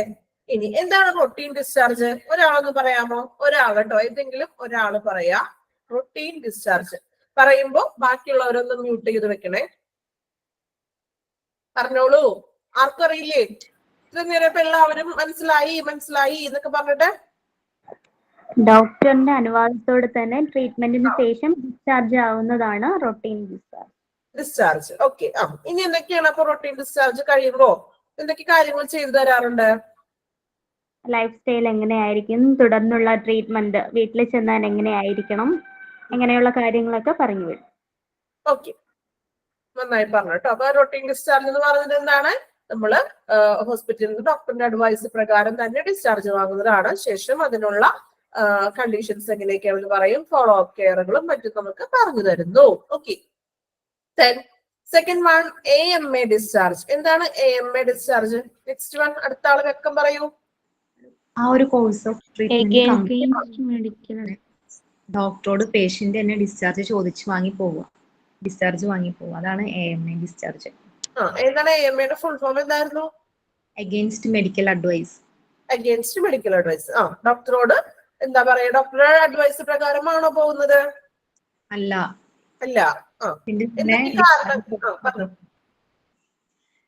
ഇനി എന്തൊക്കെ കാരണങ്ങളാലാണ് പോകുന്നത്? കുറച്ച് റീസൺസ് പറഞ്ഞായിരുന്നു. ഒന്നെങ്കിൽ അവർക്ക് ആ ട്രീറ്റ്മെന്റ് ക്വാളിറ്റി ഇല്ലാന്ന് തോന്നുമ്പോ, ക്വാളിറ്റി ഇല്ലാതെ തോന്നുന്നത്. പിന്നെ ഡോക്ടർ റെക്കമെൻഡ് ചെയ്ത ട്രീറ്റ്മെന്റ് പ്ലാനിന് മുൻപേ അതിനോട് അവർ ഡിസഗ്രി ചെയ്യുമ്പോ, പ്ലാൻ ഇഷ്ടപ്പെടാത്തത് കൊണ്ട്, ഡോക്ടറിന്റെ പ്ലാൻ ആർക്കും ഇഷ്ടപ്പെട്ടില്ല. മുന്നേ തന്നെ, അതായത് ഡോക്ടർ ഇത്ര ദിവസം അഡ്മിറ്റ് ആവണമെന്ന് പറഞ്ഞിട്ടുണ്ടാവും, പക്ഷെ അതിന്റെ മുന്നേ തന്നെ അവര് തീരുമാനിച്ചിട്ടുണ്ടാവും പോണം എന്നുള്ളത്, ഡിസ്ചാർജ് കിടക്കാൻ പറ്റില്ല, 10 ദിവസം ആണെങ്കിൽ ഒരു 5 ദിവസം ആകുമ്പോഴേക്കും ആർക്ക് വീട്ടിൽ പോകണം എന്ന് പറഞ്ഞിട്ട് പോകുന്നു. Okay, very good. അപ്പോ റൊട്ടീൻ ഡിസ്ചാർജ് നോക്കി. AMA. ഇനി ആർക്കും ഡൗട്ട് ഒന്നും ഇല്ലാലോ? ഉണ്ടോ ഇനി 2 എണ്ണത്തിൽ ഡൗട്ട്സ്? കുഴപ്പമില്ലല്ലോ. ദെൻ നമ്മൾ AMA ഫോം അറിയാലോ. എനിക്ക് യാതൊരു ഉത്തരവാദിത്തം, ഞാൻ എന്റെ ഇഷ്ടത്തിന് പോവുകയാണ്, ഡോക്ടറിനോ അല്ലെങ്കിൽ മറ്റു സ്റ്റാഫുകൾക്കോ യാതൊരു ഉത്തരവാദിത്തമൊന്നും ഇല്ല എന്നാണ് പറയുന്നത്. Then transfer to another health care facility. ഇതൊക്കെ പറഞ്ഞോളൂ, അടുത്താള് പറഞ്ഞോളൂ. ഒരു ചാപ്റ്റർ നമ്മൾ മൊത്തം പഠിച്ചാണ് ഇപ്പൊ ട്രാൻസ്ഫർ എന്നുള്ളത്. ഇത് പറയാതിരിക്കാൻ പാടില്ല. എല്ലാവർക്കും ഞാൻ ഇമ്പോസിഷൻ തരുമോ? അല്ലെങ്കിൽ ഹെൽത്ത് കെയറിനെ ട്രാൻസ്ഫർ ചെയ്യുന്നു, പേഷ്യന്റിനെ ട്രാൻസ്ഫർ ചെയ്യുന്നു. ഓക്കെ, സൗകര്യങ്ങളുടെ കുറവ് മൂലം ഫെസിലിറ്റി കൂടുതൽ നല്ല ഫെസിലിറ്റികൾക്ക് ലഭിക്കാൻ വേണ്ടിയിട്ട് നമ്മൾ ട്രാൻസ്ഫർ ചെയ്യുന്നു. എൽമ പറഞ്ഞോ? എൽമ കുറെ നേരമായി നമ്മൾ പറയാൻ ശ്രമിക്കുന്നുണ്ട്. ഓക്കെ, എൽമ പറഞ്ഞോളൂ കേട്ടോ. എന്താണ് എൽമ ട്രാൻസ്ഫർ ചെയ്യുന്നത്? പറഞ്ഞോട്ടെ. എന്താ? അല്ല, ആള് പറഞ്ഞോട്ടെ. പറഞ്ഞോളൂ. സൗകര്യങ്ങളുടെ കുറവ് മൂലം ഒരു ഹോസ്പിറ്റലിൽ നിന്ന് മറ്റൊരു ഹോസ്പിറ്റലിലേക്ക് നമ്മൾ പേഷ്യൻസിനെ മൂവ് ചെയ്യിക്കുന്നു. ആ. അത് പ്രധാനമായിട്ടും സ്പെഷ്യലി മെഡിക്കൽ കെയർ ലഭിക്കുന്നതിന് വേണ്ടിയിട്ടാണ്. ആ. പിന്നെ നമ്മൾ ട്രാൻസ്ഫർ ചെയ്യുന്നത് ഹെൽത്ത് കെയർ പ്രൊവൈഡറോ അല്ലെങ്കിൽ ഹോസ്പിറ്റലോ ആയിരിക്കും. പിന്നെ എന്താ ചെയ്യുന്നത് അവര്? ഫാമിലിയുടെ അടുത്തുനിന്ന് ഒരു വാലിഡ് റീസൺ, ആ ഫാമിലി ഒരു വാലിഡ് റീസൺ പറഞ്ഞിട്ടുണ്ടാവണം എന്തിനു വേണം പേഷ്യന്റ് ട്രാൻസ്ഫർ ചെയ്യുന്നതിനെ പറ്റി. പിന്നെ ഫിസിഷ്യൻ ഒരു ഫോം എഴുതി കൊടുക്കണം ആ മെഡിക്കൽ ട്രീറ്റ്മെന്റിനെ പറ്റി. ഓക്കെ അല്ലെ? അപ്പൊ പറഞ്ഞതുപോലെ ട്രാൻസ്ഫറിൽ ഇത്രയും കാര്യങ്ങൾ, ട്രാൻസ്ഫർ എന്ന് പറഞ്ഞ ചാപ്റ്റർ ഫുള്ള് ഡീറ്റെയിൽ ആയിട്ട് പഠിച്ച ആളുകളാണ് അല്ലേ? നിങ്ങൾ തന്നെയല്ലേ പഠിച്ചത് ട്രാൻസ്ഫർ എന്ന് പറഞ്ഞൊരു ചാപ്റ്റർ? ആണോ? പഠിച്ചോ നിങ്ങള്? ഓക്കെ. അപ്പൊ ശരിക്കും ഞാൻ ആ പോയിന്റ് നിങ്ങൾക്ക് വിശദീകരിച്ച് തരേണ്ട ഒരു ആവശ്യമില്ല അല്ലെ? നമ്മൾ ഒരു ചാപ്റ്റർ ഫുള്ള് ട്രാൻസ്ഫറിന്റെ തുടക്കം തുടങ്ങി ഒതുക്കം വരെ എന്തൊക്കെയാണ് ചെയ്യുന്നതെന്ന് പഠിച്ച ആളുകളാണ് നിങ്ങളാണ് എനിക്ക് പറഞ്ഞു തരേണ്ടത് അല്ലെ? പക്ഷെ ഞാൻ തന്നെ നിങ്ങൾക്ക് റിപ്പീറ്റ് ചെയ്തു. ഓക്കെ, കുഴപ്പമില്ല. Then fourth one പറഞ്ഞത് എന്തായിരുന്നു? Discharge to hospice or palliative care. എന്തായിരുന്നു അത്? അടുത്ത ആൾ പറഞ്ഞോളൂ. ഇനി പറയാത്ത ആരെങ്കിലും പറഞ്ഞേ? എല്ലാവർക്കും അറിയാവുന്ന എളുപ്പമുള്ളതല്ലേ, വലിയ ബുദ്ധിമുട്ടൊന്നും ഇല്ലാത്തല്ലേ? ഓക്കെ, ഇനി ഞാൻ പേര് വിളിച്ച് തന്നെ ചോദിക്കണോ? പ്രിയക്ക് പറയാൻ പറ്റുമോ? പ്രായമുള്ള ആൾക്കാര്, ആരോഗ്യമില്ലാത്ത ആൾക്കാരൊക്കെ ഇല്ലേ, അവരെ കെയർ ചെയ്യാൻ വേണ്ടിട്ടുള്ളത്, അവർക്ക് വേണ്ടിയിട്ടുള്ള ചികിത്സയും കാര്യങ്ങളൊക്കെ. അല്ലെങ്കിൽ എത്ര നാളത്തേക്കാണ് അവർക്ക് കെയർ കൊടുക്കേണ്ടത്? ജീവിതകാലം മുഴുവനായിട്ട് അല്ലേ?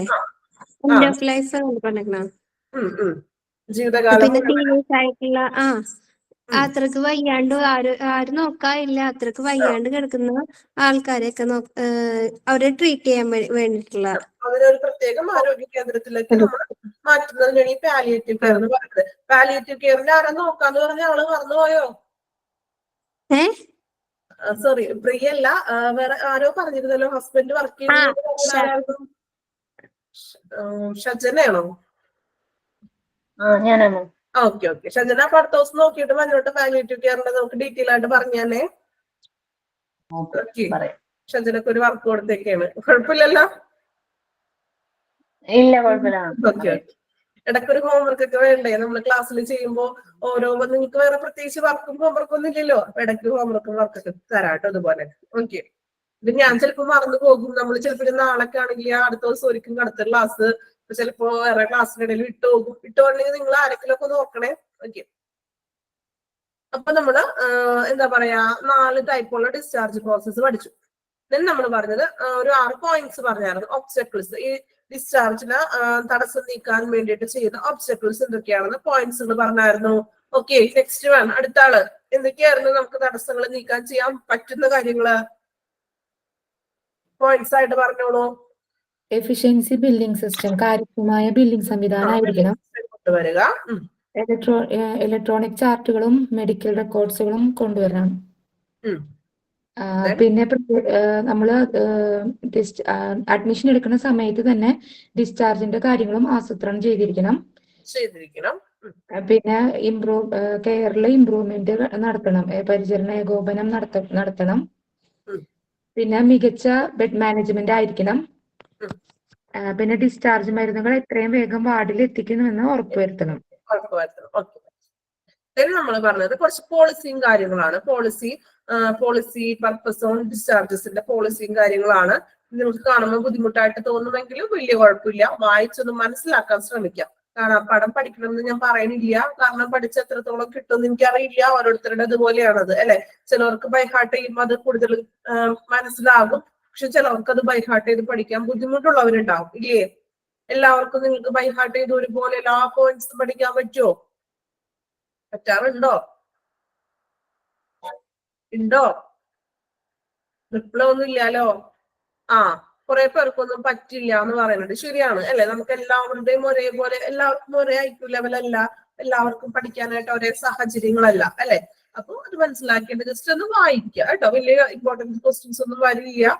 മറന്നു പോകും, സ്വാഭാവികമാണ്, മനുഷ്യരല്ലേ, നമുക്ക് മറക്കും, നമുക്ക് മറവിന്ന് പറഞ്ഞൊരു സംഭവം ഉണ്ടല്ലോ അല്ലെ? അപ്പൊ എന്ത് ചെയ്യാ, ഒന്ന് വായിക്കാം, സ്കിപ്പ് ചെയ്ത് പോകരുത്. നിങ്ങൾക്ക് ബുദ്ധിമുട്ടുള്ള ഭാഗങ്ങൾ നിങ്ങൾ ഒട്ടും തന്നെ മീൻസ് ഒന്നും തന്നെ നോക്കാതെ സ്കിപ്പ് ചെയ്ത് പോകരുത്. നിങ്ങൾ 1-2 വട്ടം വായിക്കാം, അതെങ്കിലും ചെയ്യാം. അപ്പൊ നമുക്ക് മീൻസ് ഓപ്ഷൻസ് കാണുമ്പോ ഏകദേശം ഒരു ഐഡിയ കിട്ടും. ഒന്നും വായിക്കാതെ പോയിട്ട് ഓപ്ഷൻസ് നോക്കിയിട്ട് ഒരു കാര്യമില്ല. അത്യാവശ്യം വായിച്ചവരാണ്, ക്ലാസ് കേട്ടൊരു ഓർമ്മയുണ്ടെങ്കിൽ എന്ത് ചെയ്യാൻ പറ്റും, നിങ്ങൾക്ക് ആ ഒരു ഓപ്ഷൻസ് ടിക്ക് ചെയ്യാൻ പറ്റും കേട്ടോ. വലിയ ബുദ്ധിമുട്ടൊന്നുമില്ല, എല്ലാ ബാച്ചിനും നല്ല മാർക്കൊക്കെ ഉണ്ട് കേട്ടോ. നിങ്ങൾ അങ്ങനെ പാസ്സാകുമോ എന്നൊക്കെ കൂടുതൽ ടെൻഷൻ ഒന്നും വേണ്ട, പാസ്സാകും കേട്ടോ. ക്ലാസ് നല്ല രീതിയിൽ അറ്റൻഡ് ചെയ്തിട്ടുണ്ടെങ്കിൽ തന്നെ ഒരു ഹാഫ് മാർക്ക് ഉറപ്പാണ്. ഓക്കെ, ഇത്രയും ഉറപ്പ് ഞങ്ങള് ടീച്ചേഴ്സ് നിങ്ങൾക്ക് നൽകുന്നുണ്ട്.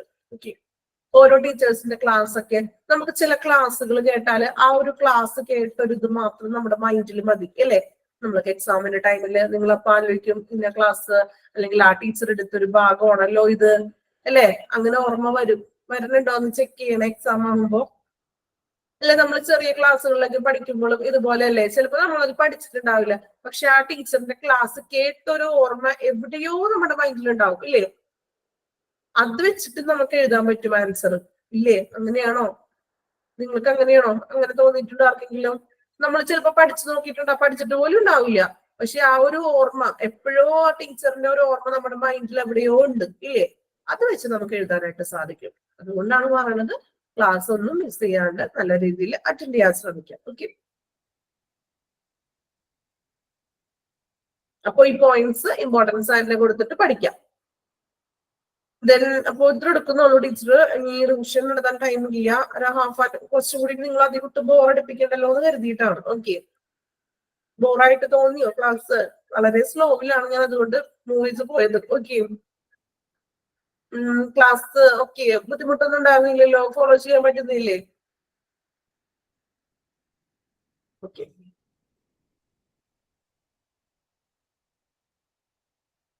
ദെൻ എല്ലാ ടീച്ചേഴ്സിന്റെ ക്ലാസ് ഒക്കെ നന്നായിട്ട് പോകുന്നുണ്ടോ? മോക്ക് ടെസ്റ്റ് ഒക്കെ ചെയ്യുന്നില്ല എല്ലാവരും?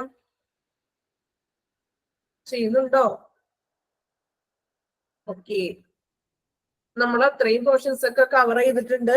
ഇടുത്ത അത്രയും ഭംഗിയായിട്ടൊന്ന് പഠിക്കാൻ ശ്രമിക്കണം കേട്ടോ. ഇത് കൂട്ടിയിടരുതും. എക്സാമിന് വേണ്ടി മാറ്റി വെക്കാതെ എന്ത് ചെയ്യാ, അത് പറ്റുന്ന സമയം കിട്ടുന്നത് പോലെ തന്നെ നിങ്ങൾ എന്ത് ചെയ്യാ, പഠിച്ചു തന്നെ പോണം കേട്ടോ. Okay,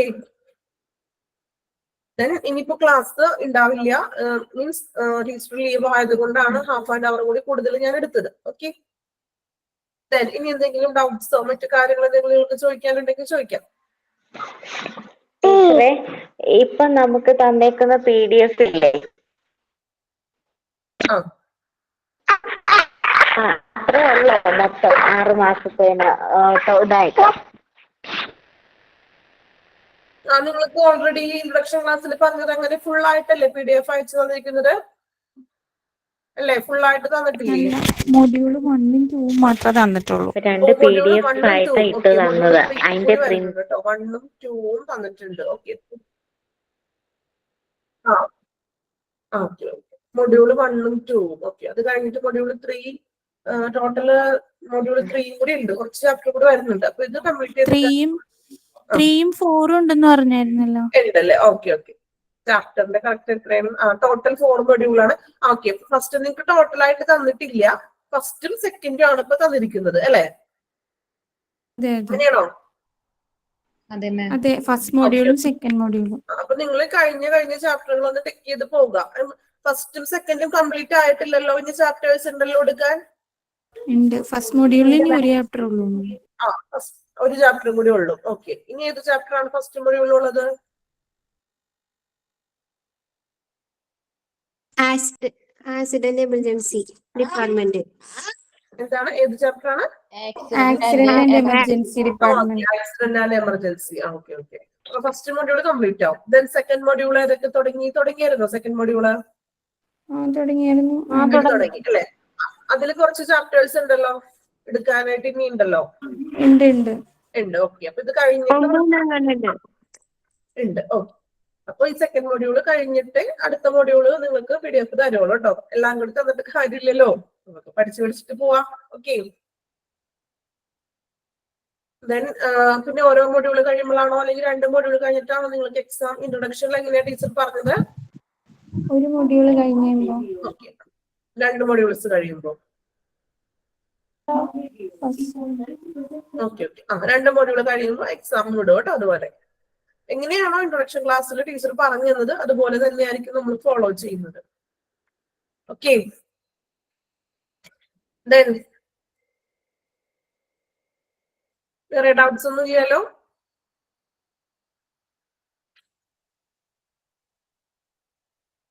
Okay, thank you all. Thank you, ma'am. Thank you, Thank you, ma'am. ma'am. Thank you, ma'am. Thank you, ma'am. Thank you, ma'am.